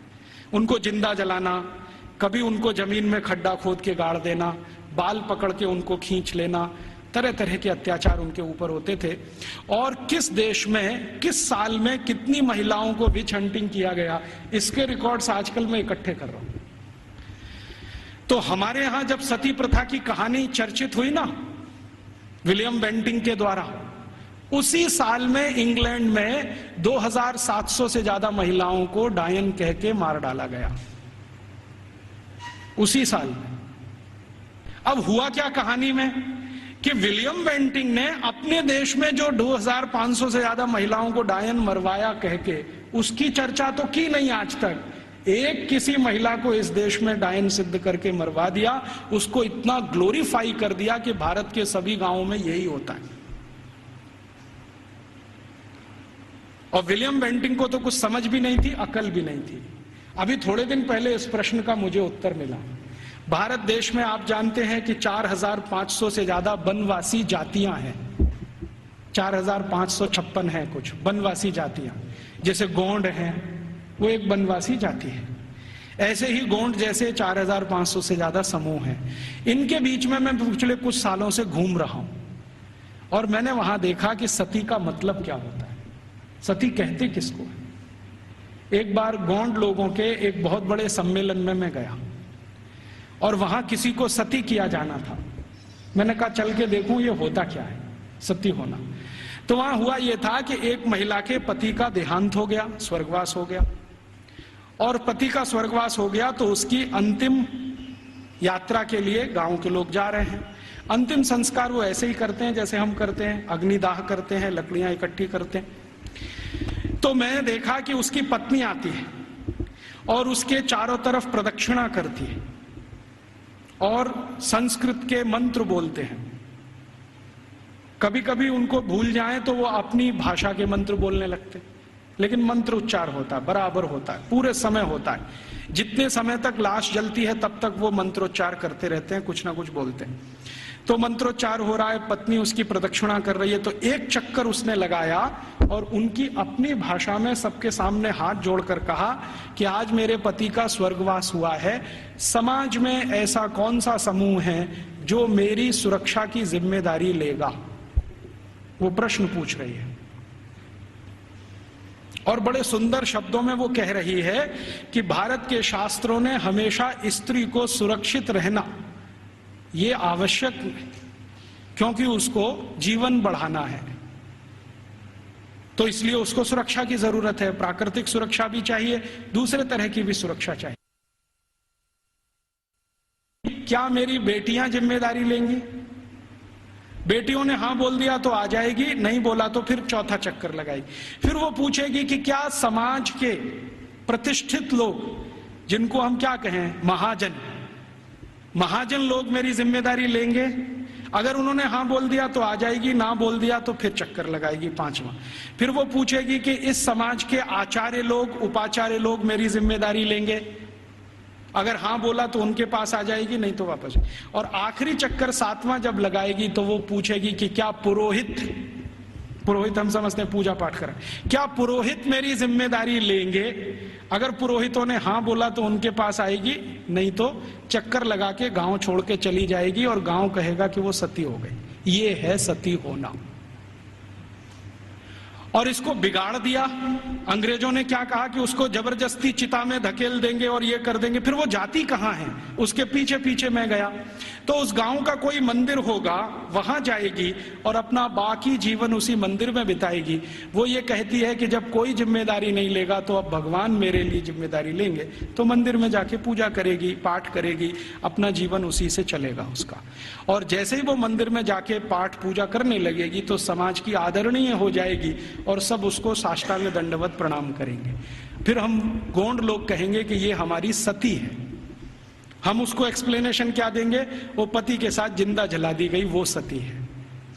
सती होना कोई ऊंचा कर्म रहा है इस देश में, हम उसको समझ नहीं पाए।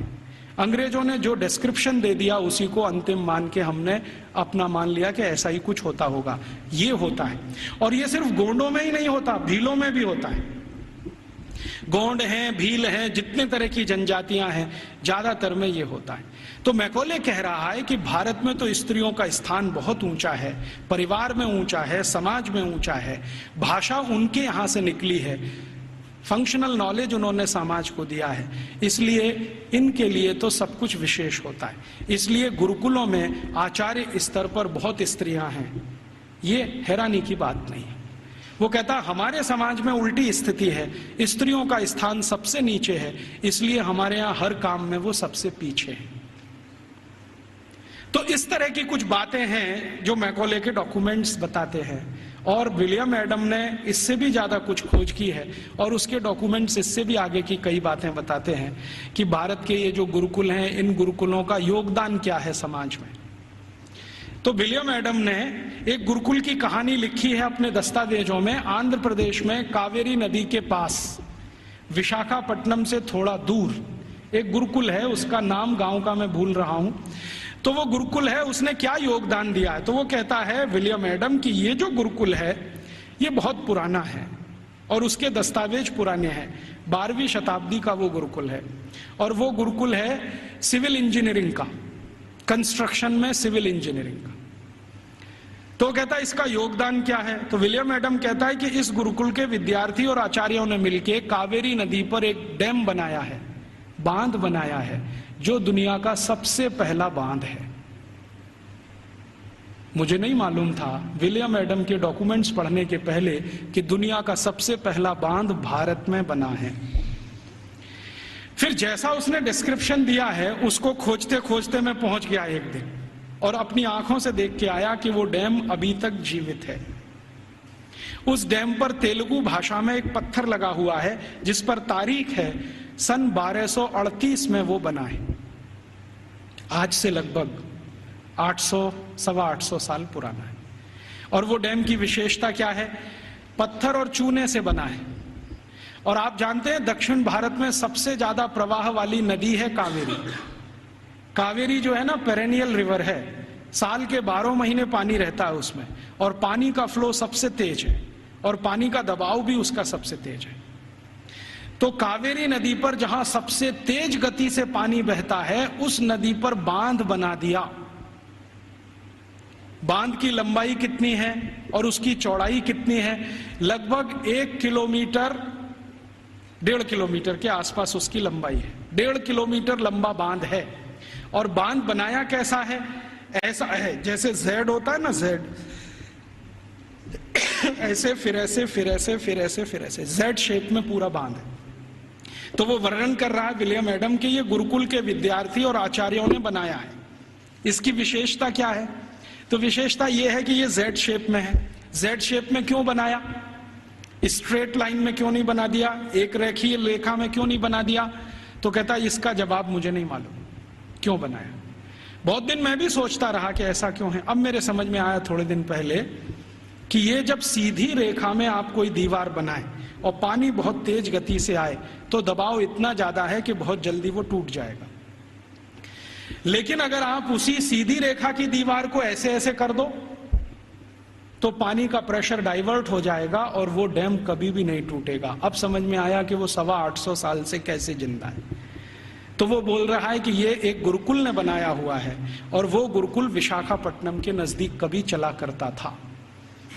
मैं जब गया इसको देखने के बाद हैदराबाद लौटा तो उनकी जो आर्काइव्स है उसमें गया, तो आर्काइव्स में उसके डॉक्यूमेंट्स मुझे मिल गए, और गजट में भी इसके बारे में वर्णन है।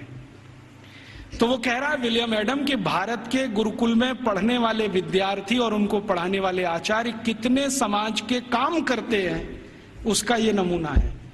राजा डैम नहीं बनाते, विद्यार्थी और उनके अध्यापक मिलकर डैम बना लेते हैं। और विलियम एडम लिख रहा है कि भारत में ऐसे हजारों तालाब गांव-गांव में विद्यार्थियों ने और उनके अध्यापकों ने बना दिए। ऐसी हजारों गौशालाएं गांव-गांव में विद्यार्थियों ने और अध्यापकों ने बना दी। ऐसी हजारों समाज उपयोगी चीजें जैसे धर्मशालाएं, कुएं, पानी की रहट, ये सब विद्यार्थियों ने अध्यापकों के साथ मिलकर बना दिए। तो विलियम एडम कह रहा है कि भारत के गुरुकुल सिर्फ शिक्षा का केंद्र या विद्या का केंद्र ही नहीं है, ये गुरुकुल अपने विद्यार्थी और अध्यापकों के साथ मिलकर समाज के इतने बड़े काम कर रहे हैं जो वर्षों वर्षों तक भारत के लोगों के उपयोग में आने वाले हैं। तो इस तरह की थी हमारी शिक्षा व्यवस्था। अब क्या हुआ, इस शिक्षा व्यवस्था को जब मैकॉले ने पूरे ठीक से डिस्क्राइब किया लंदन में, तो लंदन में ब्रिटिश पार्लियामेंट के सभी सांसदों ने कहा कि अगर ऐसी शिक्षा व्यवस्था भारत में है तो भारत तो बहुत समृद्धशाली है, पैसे वाला है, ये हमें समझ में आता है। कई गुरुकुलों का उसने वर्णन किया है जो कृषि विज्ञान सिखाते हैं, कृषि शास्त्र सिखाते हैं। तमिलनाडु के कई गुरुकुलों का जिक्र है जिसमें कृषि विज्ञान ऐसा सिखाया जाता है जहां 1 एकड़ में 56 क्विंटल चावल पैदा होता है, उसकी विद्या वो सीखते हैं वहां पर।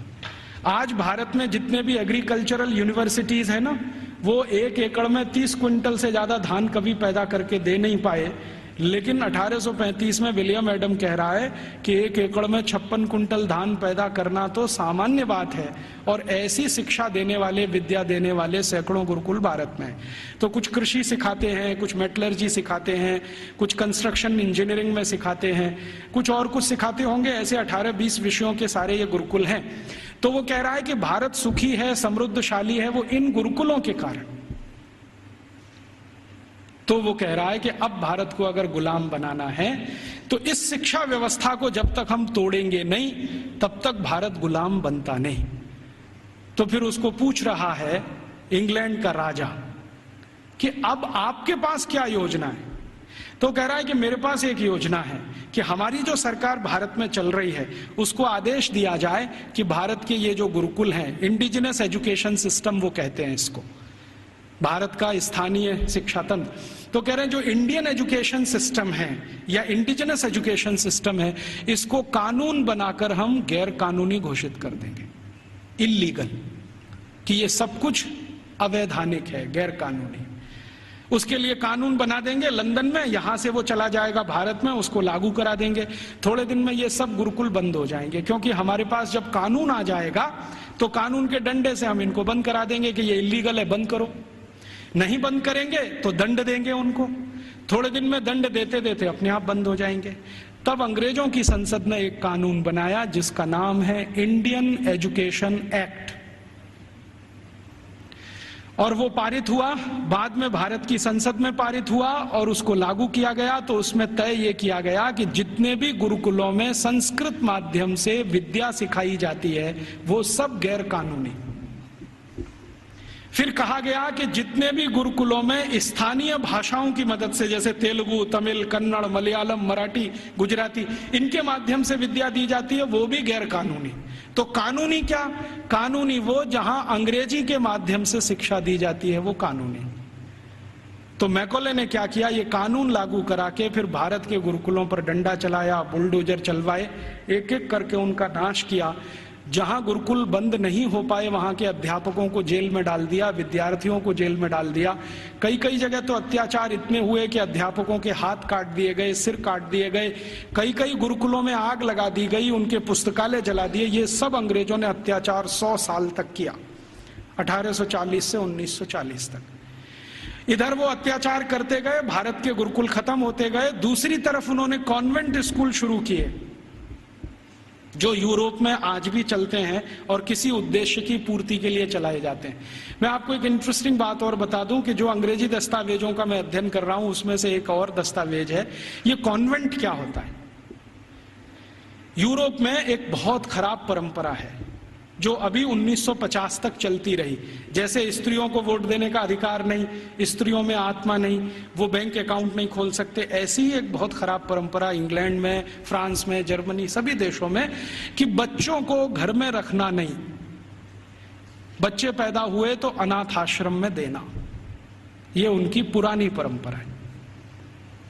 और कई लोगों ने तो क्या किया है कि बच्चों को पैदा होते ही घर के बाहर टोकरी में रख दिया कि अनाथ आश्रम का कोई आएगा उठा ले जाएगा, लेकिन कई बार कुत्ते उठा ले जाते हैं उसको, भेड़िए उठा ले जाते हैं। यूरोप का जो आधुनिक फिलोसोफर्स में एक माना जाता है ना, रूसो, उसके 5 बच्चे पैदा हुए, 4 को उसने ऐसे ही छोड़ दिया घर के बाहर टोकरी में रख के, 2 को कुत्ते खा गए, 2 को अनाथ आश्रम वाले ले गए।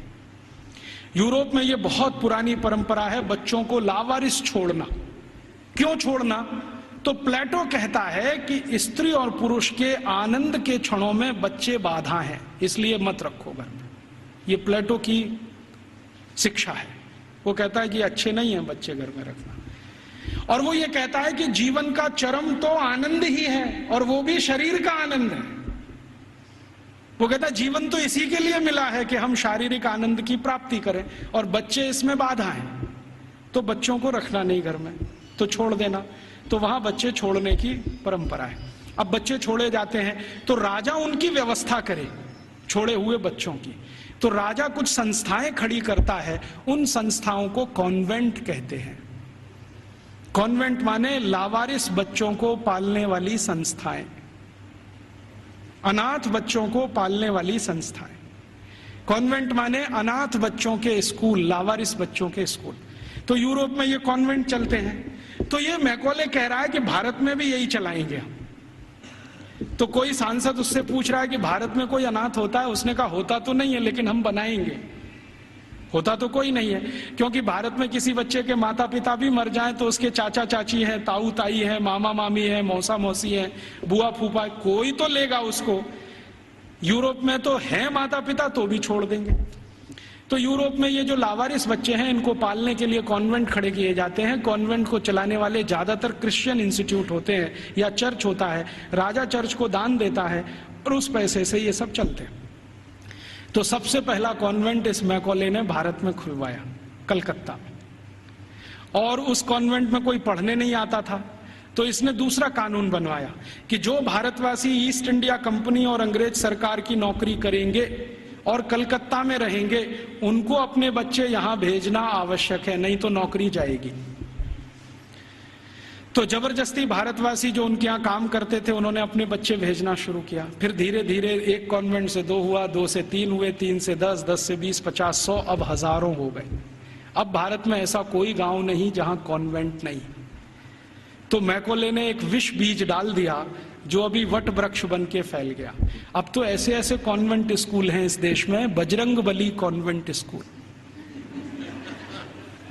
आपको देखना हो तो मैं दिखा सकता हूं आपको। बंबई में है, ग्रांट रोड के पास है, रेलवे स्टेशन से बिल्कुल सटा हुआ, बजरंगबली कॉन्वेंट स्कूल।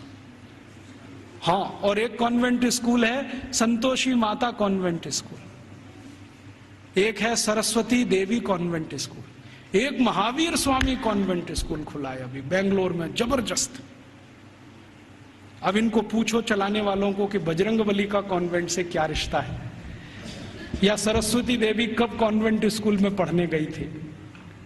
मूर्खों के मूर्ख इस देश में पैदा हो गए, ना तो अंग्रेज हैं ना तो हिंदुस्तानी हैं, खिचड़ी बन के इस समाज में पड़े हुए हैं।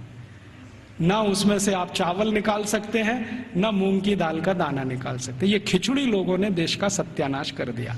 ये सब मैकॉले की संतान है। मैकॉले तो छोड़ गया कुछ। जब अंग्रेज गए थे ना, तो रिकॉर्ड्स बताते हैं कि 350 कॉन्वेंट स्कूल थे 15 अगस्त 1947 तक।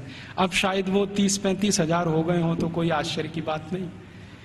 अब यूरोप में जो कॉन्वेंट स्कूल हैं, वैसी ही शिक्षण यहां हो रहा है। यूरोप में क्या होता है ना, मैंने आपसे कहा कॉन्वेंट माने लावारिस बच्चों के स्कूल। तो वहां जो बच्चे पढ़ने आते हैं, उनको सिखाया जाता है कि देखो ये जो अध्यापक है वो अध्यापक नहीं है, ये फादर है, ये मदर है, क्योंकि असली का पता नहीं।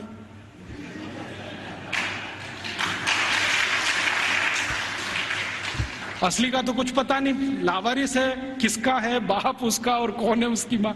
तो स्कूल में जो पढ़ाने वाले होते हैं ना टीचर, तो पुरुष है तो फादर, माने ओल्ड एज है तो फादर, और यंग एज है तो ब्रदर, और ओल्ड लेडी है कोई तो मदर, और यंग लेडी है तो सिस्टर। तो कॉन्वेंट में उनको बुलवाते हैं, ये फादर है, ये मदर है, ये ब्रदर है, ये सिस्टर है, क्योंकि असली नहीं है। अब हमने भारतवासियों ने बिना सोचे नकल कर लिया उसका। हमारे यहां तो घर में है असली, और कॉन्वेंट में जा रहा है बच्चा तो वहां हो गए नकली, और वहां उसको मदर फादर ही बोलना पड़ता है। अब भारतीय परंपरा में यह है कि किसी बच्चे की दो माताएं तो हो सकती हैं, बाप दो नहीं होते कभी। भगवान कृष्ण की दो माताएं थी, एक ने जन्म दिया, एक ने पाला। रामचंद्र जी मानते हैं कि मेरी तीन माँ हैं, एक ने जन्म दिया है, बाकी दो प्रेम दे रहे हैं। तो माताएं दो हो सकती हैं, तीन हो सकती हैं, बाप हमेशा एक ही होता है। अब हमारे कॉन्वेंट में पढ़ने वाले नौनिहालों के हर एक के दो दो बाप हैं। एक तो घर में है असली और दूसरे हैं वहां नकली। और मैं आपको अंग्रेजी की एक शब्द की व्याख्या करता हूं। अंग्रेजी में एक शब्द होता है जो गाली के रूप में इस्तेमाल किया जाता है, बास्टर्ड। बास्टर्ड वही होता है जिसके दो बाप होते हैं। तो हमने अपने अपने नौनिहालों को सबको बास्टर्ड बनाने का धंधा शुरू कर दिया है और बड़े गर्व से कहते हैं मेरा बेटा सेंट मैरी कॉन्वेंट में जाता है, जीसस कॉन्वेंट में जाता है, फलाने कॉन्वेंट में, ढिमाके कॉन्वेंट में। फिर उन कॉन्वेंटों में बड़ी बड़ी विचित्र विचित्र चीजें सिखाई जाती हैं। आजकल सिखाया जाता वैलेंटाइन डे, सेलिब्रेट करो वैलेंटाइन डे। ये वैलेंटाइन का किस्सा क्या है? वैलेंटाइन का किस्सा ये है कि यूरोप में, मैंने कहा ना बच्चों को साथ रखने की परंपरा नहीं है, ऐसी ही एक बहुत खराब परंपरा है बिना शादी के साथ रहने की। एक शब्द चलता है यूरोप में, लिव इन रिलेशनशिप, माने शादी तो करनी नहीं है लेकिन साथ में रहना है। और ये क्यों ऐसा है? इसमें छुटकारा आसान है, सवेरे किया शाम को निकल गए, कहीं दूसरे के घर में घुस गए, फिर तीसरे के, फिर चौथे के। तो जैसे कुत्ते घूमते रहते हैं ना, ऐसे। लिव इन रिलेशनशिप माने कुत्ता संस्कृति। लेकिन मुझे कई बार लगता है भारतीय कुत्तों से भी ज्यादा खराब यूरोपियन कुत्ता संस्कृति। भारतीय कुत्ते फिर भी थोड़े वफादार हैं, यूरोप वाले तो उतने भी नहीं है।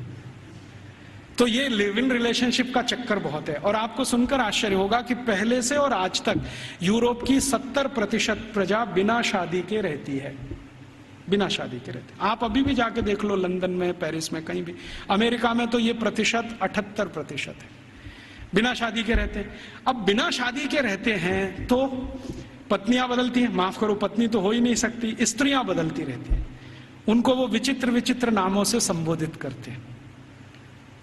इंग्लैंड में एक नाम चलता है Mrs Lloyd, Mrs Topno, Mrs ये, मिसेस वो, माने ये उसकी रखेल है जिसके नाम से कहा। मिसेस माने पत्नी को छोड़कर कोई भी महिला जिसके साथ आप बिस्तर शेयर करते हैं वो सब मिसेस होती है। तो वहां तो ये है सारा खेल, स्त्रियां तो शादी के बिना, पुरुष तो शादी के बिना। तो कभी कभी बीच बीच में यूरोपियन लोगों को कुछ अच्छे विचार भी आ जाते हैं। तो 4वीं शताब्दी में, आज से लगभग 1600 साल पहले, एक व्यक्ति पैदा हो गए रोम में, उनका नाम था वैलेंटाइन। वो चर्च के पादरी हो गए। उन्होंने भारत का साहित्य कुछ पढ़ा। भारतीय साहित्य बहुत जगह फैला है, हम सब जानते हैं। तो वो पढ़ लिया, उनके विचार बदल गए। उनका कहना है कि सबको शादी करके ही रहना चाहिए। और वो प्रचार करने लगे गांव गांव घूम के कि भाई शारीरिक संबंध बनाओ तो पहले शादी करो।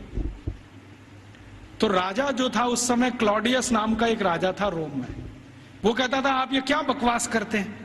वो कहते थे ये बकवास नहीं है, बहुत अच्छी जीवन पद्धति है, पूर्वी भारत में, पश्चिम भारत में सब जगह यही चलती है, वहां के लोग बहुत अच्छे हैं, स्त्रियां बहुत अच्छी हैं, आप भी अगर इसमें आ जाओ तो बहुत अच्छा होगा, बीमारियां कम हो जाएंगी वगैरह वगैरह, समाज व्यवस्थित हो जाएगा। तो वो घूमते थे गांव गांव, प्रचार करते थे भाई शादी करो, शादी करो, शादी करो।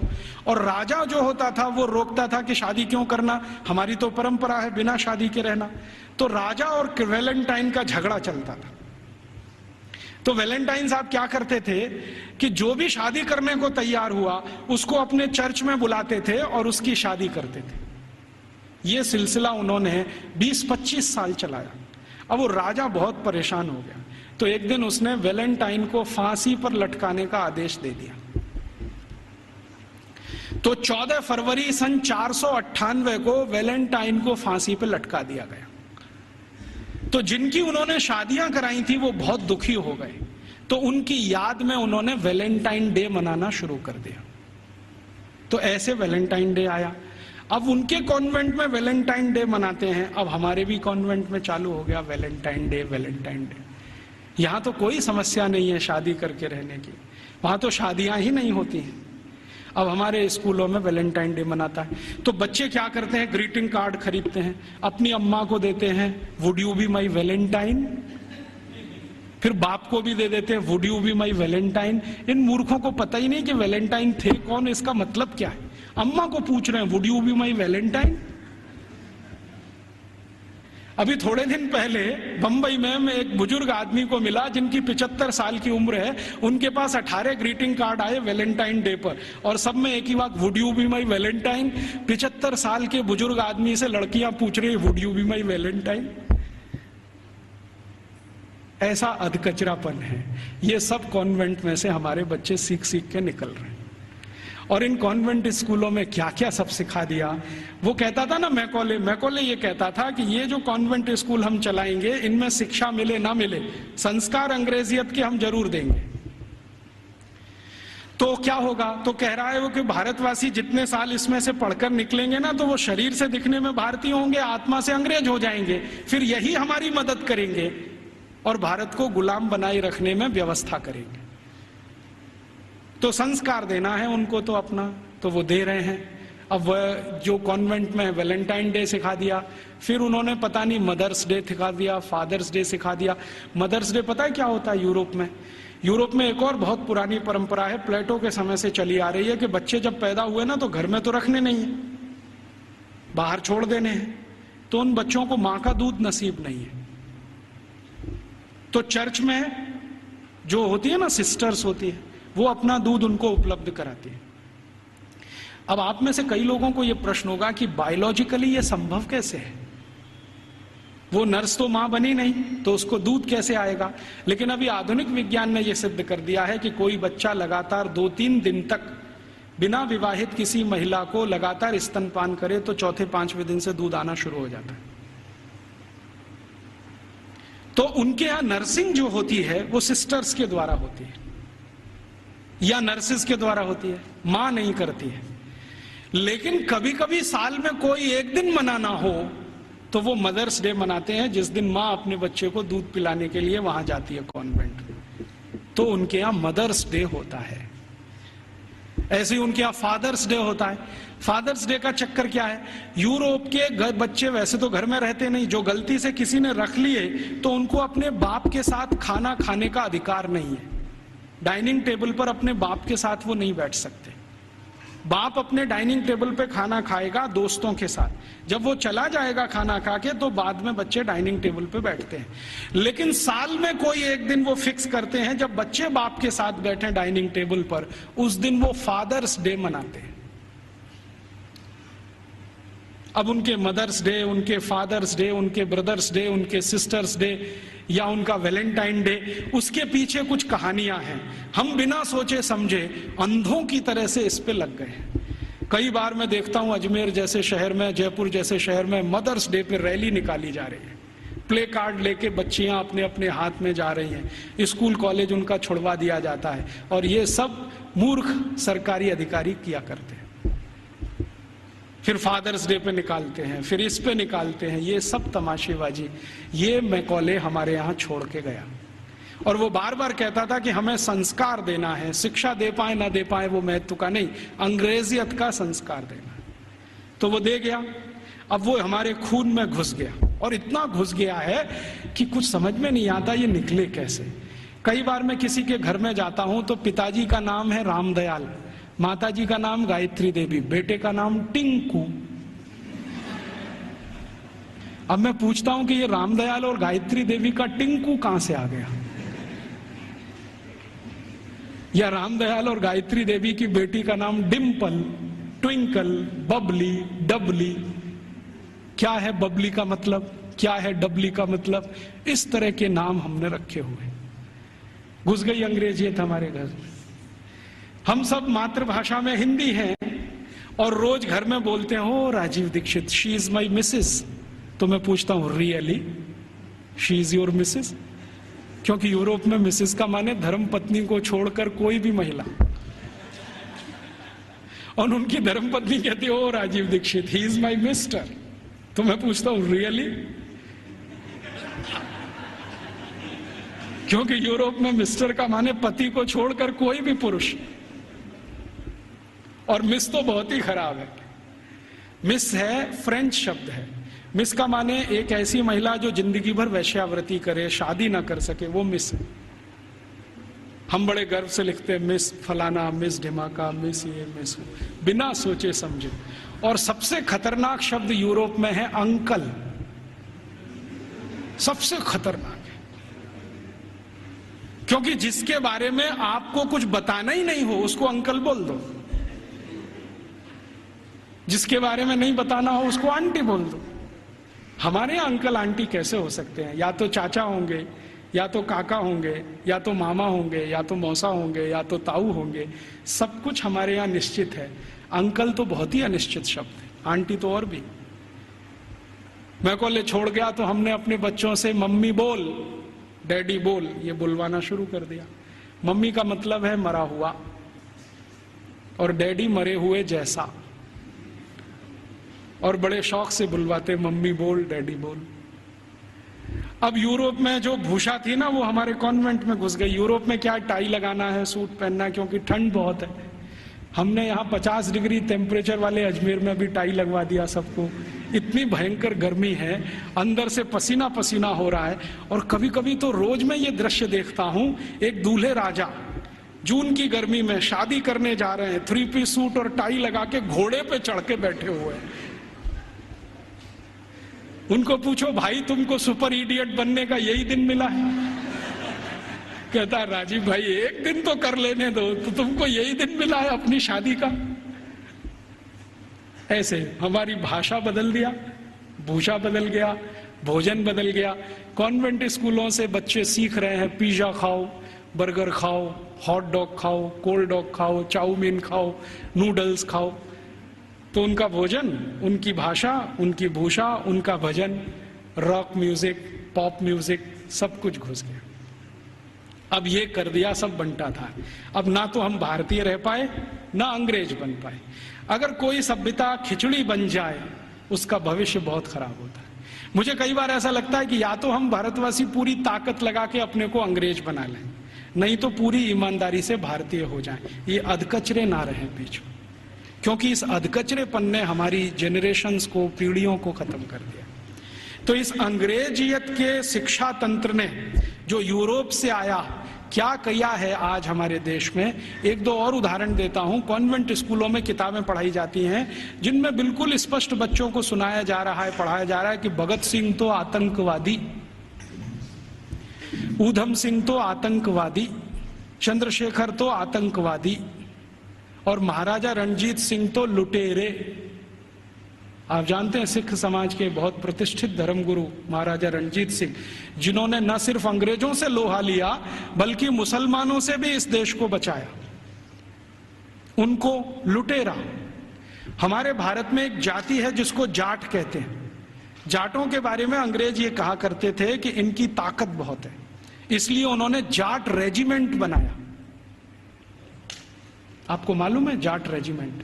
ऐसे ही जाटों के पैरेलल महाराष्ट्र में है मराठा, वो भी एक तरह से जाट ही हैं। तो मराठा रेजिमेंट बनाया, जाट रेजिमेंट बनाया, क्योंकि इनमें ताकत बहुत है। इनका जो डीएनए है ना, बहुत स्पेशल किस्म का है। लड़ना, लड़ाना, मारना, मरना, उनको इसमें मजा आता है। कभी भी अपनी जान की परवाह नहीं करेंगे, हाँ किसी के लिए भी जान दे देंगे, ऐसे लोग।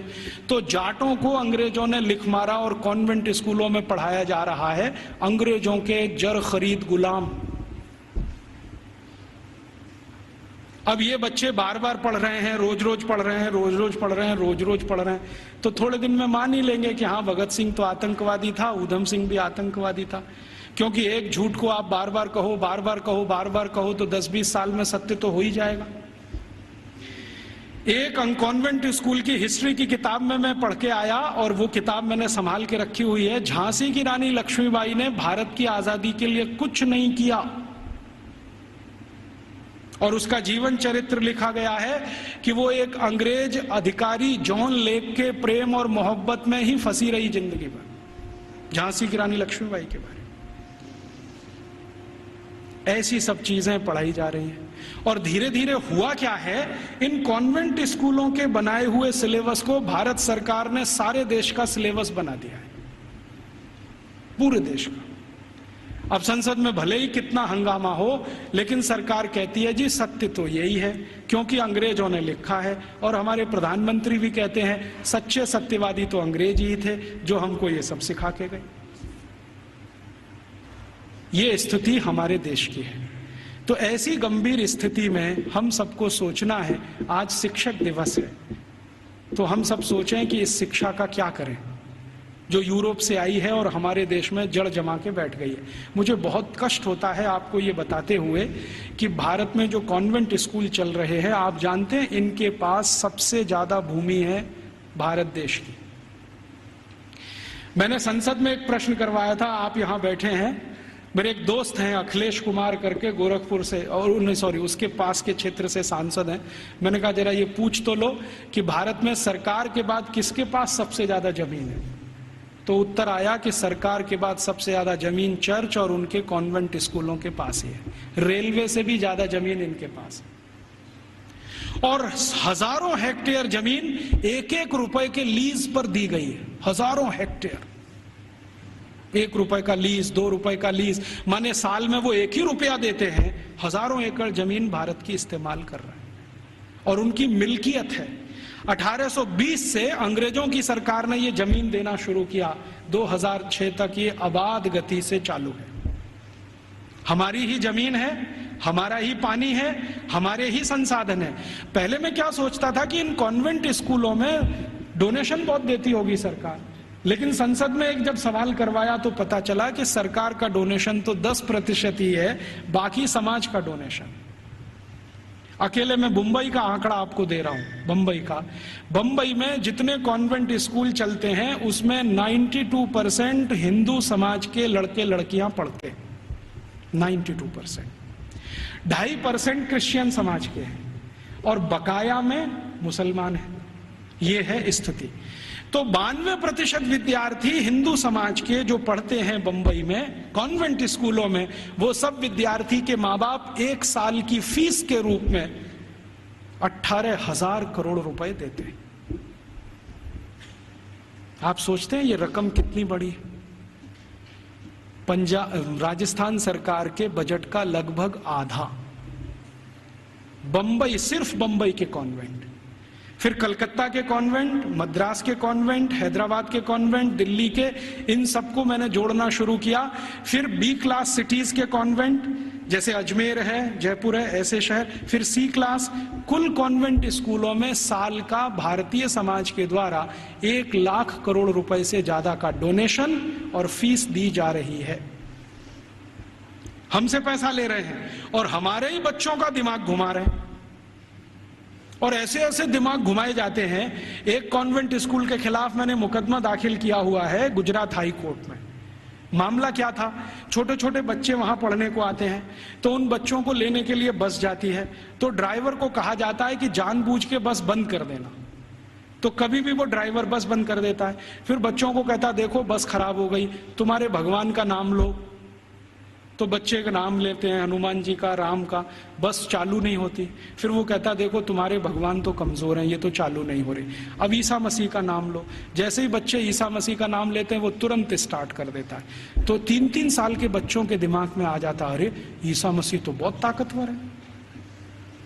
फिर वो बच्चे आके अपने घर में मम्मी पापा को बोलते हैं अरे देखो हमारी बस खराब हो गई थी, हमने ईसा मसीह का नाम लिया, वो चालू हो गई। ये मैंने एक घर में एक बच्चे के मुंह से सुना। उस दिन मेरी आत्मा हिल गई। मैंने कहा ये हो क्या रहा है। आज मैं आपके यहां आने से पहले शाहपुरा एक छोटे से नगर में था, तो वहां पर राम स्नेही संप्रदाय के एक बड़े संत हैं। उन्होंने तो कहा कि इतना ही नहीं होता, कॉन्वेंट स्कूल में आगे भी होता है। बच्चे जो छोटे छोटे होते हैं ना, जिनके मन भोले भाले हैं, उनको एक खेल खिलाया जाता है कि उनके राम और कृष्ण है ना, उनकी मूर्तियां बनाई जाती हैं मेटल्स की और बच्चों को दिया जाता है। फिर वो कहते हैं कि स्विमिंग पूल में इनको तैराओ, तो बच्चे उनको डाल देते हैं, वो सब डूब जाती है क्योंकि मेटल्स की। तो कहते हैं देखो तुम्हारे भगवान डूब गए। फिर उन्हीं छोटे छोटे बच्चों को काष्ठ की मूर्तियां दी जाती हैं, लकड़ी की, ईसा मसीह की, कहते हैं तैराओ, तो वो तैरने लगती है। तो बच्चों को कहते हैं देखो ईसा मसीह इतने ताकतवर हैं कि वो तैर सकते हैं, रामकृष्ण तो डूब गए तो तुमको भी डूब। तो लोकमान्य तिलक की इस बात को फिर याद करें, दुश्मन हमसे ताकतवर है, बहिष्कार करो और असहयोग करो। बाद में गांधी जी ने उसको और तेज से कहा। हम इन कॉन्वेंट स्कूलों को और इस एजुकेशन को हटाना चाहते हैं यूरोपियन, तो इसके लिए असहयोग करो और बहिष्कार करो। मतलब मैंने आपसे कहा कि 92% विद्यार्थी हमारे हैं जो वहां पढ़ने जा रहे हैं, इनको रोको। और हम इसको अपने घर से शुरू करें कि हम हमारे घर के किसी बच्चे को कॉन्वेंट में नहीं पढ़ाएंगे, क्योंकि हम उसको बास्टर्ड नहीं बनाएंगे। वो इंजीनियर बने ना बने, डॉक्टर बने ना बने, कम से कम बास्टर्ड तो ना बने। इतना अपमान तो ना करें हम अपने पिता का। तो हम नहीं भेजेंगे हमारे बच्चों को। तो फिर कहां भेजेंगे? जो हमारे स्कूल चलते हैं उनमें भेजेंगे। फिर आप कहेंगे उनमें सुख सुविधाएं कम हैं, बढ़ जाएंगी। जब धन का प्रवाह कॉन्वेंट स्कूलों से भारतीय स्कूलों की तरफ होगा तो सुविधाएं भी बढ़ जाएंगी।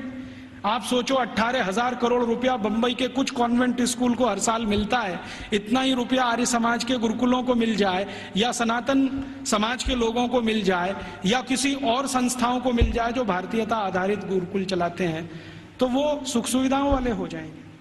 वो तो धन के प्रवाह को बदलने की जरूरत है। अभी धन का प्रवाह कॉन्वेंट स्कूलों की तरफ है तो सुख सुविधाएं वहां ज्यादा हैं। हमारे स्कूल पानी से प्यासे हैं, बैठने को जमीन पे टाट पट्टी नहीं है, स्कूल में पढ़ाने के लिए ब्लैक बोर्ड नहीं है, सामान्य जरूरतों की चीजें जैसे संडास घर होना चाहिए वो भी नहीं है। तो ये इसलिए कि धन की कमी है, धन का प्रवाह उस तरफ है, इसको मोड़ दो। तो समाज में एक बहस चले इस पर कि ये कॉन्वेंट स्कूल आए कहाँ से हैं, उनके यहाँ शिक्षा की क्या स्थिति रही है, तो शायद इसमें से एक समझ बने और ये समझ हिंदुस्तान में अगले 2-3 वर्षों में कोई अभियान का स्वरूप ले और ये अभियान हिंदुस्तान के इस विश्व बीज को उखाड़ कर फेंक दे, ऐसी भावना मेरे मन में है। मैंने इसके लिए एक और प्रयास शुरू किया है। बहुत लोग जब कहते हैं कि राजीव भाई विकल्प दो, तो हमने खुद अपने इस आजादी बचाओ आंदोलन की तरफ से 6 गुरुकुल बनाना शुरू किया है और वो लगभग 1 साल में शुरू हो जाएंगे। उन सभी गुरुकुलों को वैसे ही पढ़वाना है जैसे कभी 200 साल पहले था। वही 18 विषय हमने चुने हैं जो 200 साल पहले पढ़ाए जाते हैं। और हमारे गुरुकुलों की ये मान्यता रही है कि शिक्षा और विद्या सबके लिए, किसी एक के लिए नहीं। पैसा है या नहीं ये महत्व का नहीं है, शिक्षा और विद्या हर एक के लिए। वो जाति का है, धर्म का है, इससे मतलब नहीं। हमारे गुरुकुलों में सभी तरह के विद्यार्थी। आप तो जानते हैं कि भारतीय शास्त्र कहते हैं कि शिक्षा, विद्या और न्याय और चिकित्सा सबको निशुल्क उपलब्ध होनी चाहिए, बिना किसी भेदभाव के। तो हमने सोचा है कि कम से कम शिक्षा और विद्या तो निशुल्क उपलब्ध कराएं। तो हमारे गुरुकुलों में हम फीस नहीं लेंगे, ये संकल्प से हम शुरू कर रहे हैं। फिर ये चलेंगे कैसे? इनको चलाने के लिए विद्यार्थियों को हर दिन 2 घंटे श्रम दान करना पड़ेगा। या तो 2 घंटे वो चरखा चलाएं, या तो 2 घंटे खेत में काम करें, या तो 2 घंटे वो साबुन बनाएं, मंजन बनाएं, वॉशिंग पाउडर बनाएं। उनको हम बिकवाएंगे और उसके लिए मार्केटिंग नेटवर्क खड़ा कर रहे हैं पूरे देश में, स्वानंद बाजार के नाम से। इनमें ये वस्तुएं बिकेंगी, उससे आमदनी होगी और गुरुकुल उससे चलेंगे, फीस किसी को नहीं देनी पड़ेगी। और हमारा ये मानना है कि जो विद्यार्थी 14 साल पढ़कर निकल गया, कम से कम हर एक के पास 2.5 से 3 लाख रुपए होगा जो उसके अपने श्रम की कमाई होगी, उससे वो अपना कोई व्यवसाय शुरू कर सकेगा। 2,000 रुपए की नौकरी के लिए नहीं भागेगा। और इन सारे गुरुकुलों को हम ज्ञान आधारित बना रहे हैं, डिग्री आधारित नहीं, क्योंकि ज्ञान ऊंचा होता है, डिग्री ऊंची नहीं होती कभी भी। अंग्रेजों ने हमको उल्टा फंसा दिया, ज्ञान आधारित हिंदुस्तान को डिग्री में फंसा दिया। अब हम किसी की भी परीक्षा लेते हैं तो भाई तुम्हारे पास डिग्री क्या है? डिग्री कोई महत्व की नहीं होती। चरक ऋषि की क्या डिग्री थी? सुश्रुत ऋषि की क्या डिग्री थी? सांख्य दर्शन की जिन्होंने पूरे दुनिया को बता दिया, उनकी क्या डिग्रियां थी? खगोल शास्त्र में इतने बड़े बड़े रिसर्च हो गए। आज दुनिया कहती है कि प्लूटो ग्रह नहीं है, हिंदुस्तानियों ने तो 14वीं शताब्दी में कह दिया था कि प्लूटो ग्रह नहीं। अब दुनिया मानती है कि प्लूटो ग्रह नहीं। सूर्य की दूरी पृथ्वी से कितनी है ये आज बोलते हैं, 9वीं शताब्दी में तो हिंदुस्तानियों को मालूम था कि सूर्य और पृथ्वी की दूरी कितनी है। तो ये जितनी महान बातें करने वाले लोग, इनके पास किसी के पास डिग्री नहीं थी, ज्ञान था। ज्ञान ऊंचा होता है, डिग्री नहीं होती। तो हम वही ज्ञान आधारित शिक्षा और विद्या लाना चाहते हैं। अभी शुरू में हम शायद माइनॉरिटी में होंगे, लेकिन हर माइनॉरिटी समय में मेजॉरिटी हो जाती है। कौन जाने कल को ये अभियान चल पड़ा तो बहुत बड़ा हो जाएगा। शुरुआत तो 1-2 से ही होती है, बड़ा होते होते तो बहुत बड़ा सागर बन जाता है। भगत सिंह तो अकेला था, फांसी पे गया, उसके साथ सुखदेव राजगुरु अकेले थे। सबसे पहले तो मंगल पांडे अकेला था, क्योंकि उसकी छावनी में कोई मदद करने को तैयार नहीं। फिर देखो कि हजारों लाखों मंगल पांडे हुए। तो आज हम शुरू कर रहे हैं, हो सकता है थोड़े दिन में ये हजारों लाखों हो जाए, लेकिन इसमें आप सबका प्रयास होगा तो होगा। अकेले हम करेंगे तो नहीं होगा। तो आप भी इसमें लगे, हम भी लगे हैं। और आप में से जो आर्य समाजी हैं उनके लिए तो ये बहुत आसान है। मैंने एक पाठ्यक्रम तैयार किया है। आर्य समाज के जितने गुरुकुल भारत में चलते हैं उनको हम वो दे सकते हैं। हमारा उस पर कोई कॉपीराइट नहीं है, सबको कॉपी करने का कंप्लीट राइट है। क्योंकि हम मानते नहीं कि ज्ञान पर किसी का विशेष अधिकार है। ज्ञान तो सबके लिए। मैंने कहीं से लिया, आपको दिया, आप किसी और को दे दीजिए। तो आर्य समाज के सभी गुरुकुलों को मैं दे सकता हूं और दूसरे गुरुकुलों को दे सकता हूं। वहां भी ये साथ साथ शुरू हो जाए, हम प्रयास करें, आप भी करें, तो हो सकता है 3-4 साल में इस देश की शिक्षा का ढांचा और दिशा दोनों बदल जाए। ऐसे अभीष्ट की कामना करके आपके पास आया। आपने बड़े ध्यान शांति से सुना, आपका आभारी हूं। इन बातों को किसी और को भी सुनाएंगे तो और आभारी रहूंगा। कुछ बातें ऐसी मैंने कही हों जो आपको अच्छी न लगी हो तो उनको यहीं छोड़कर जाइए, उसके लिए माफी चाहता हूं। धन्यवाद।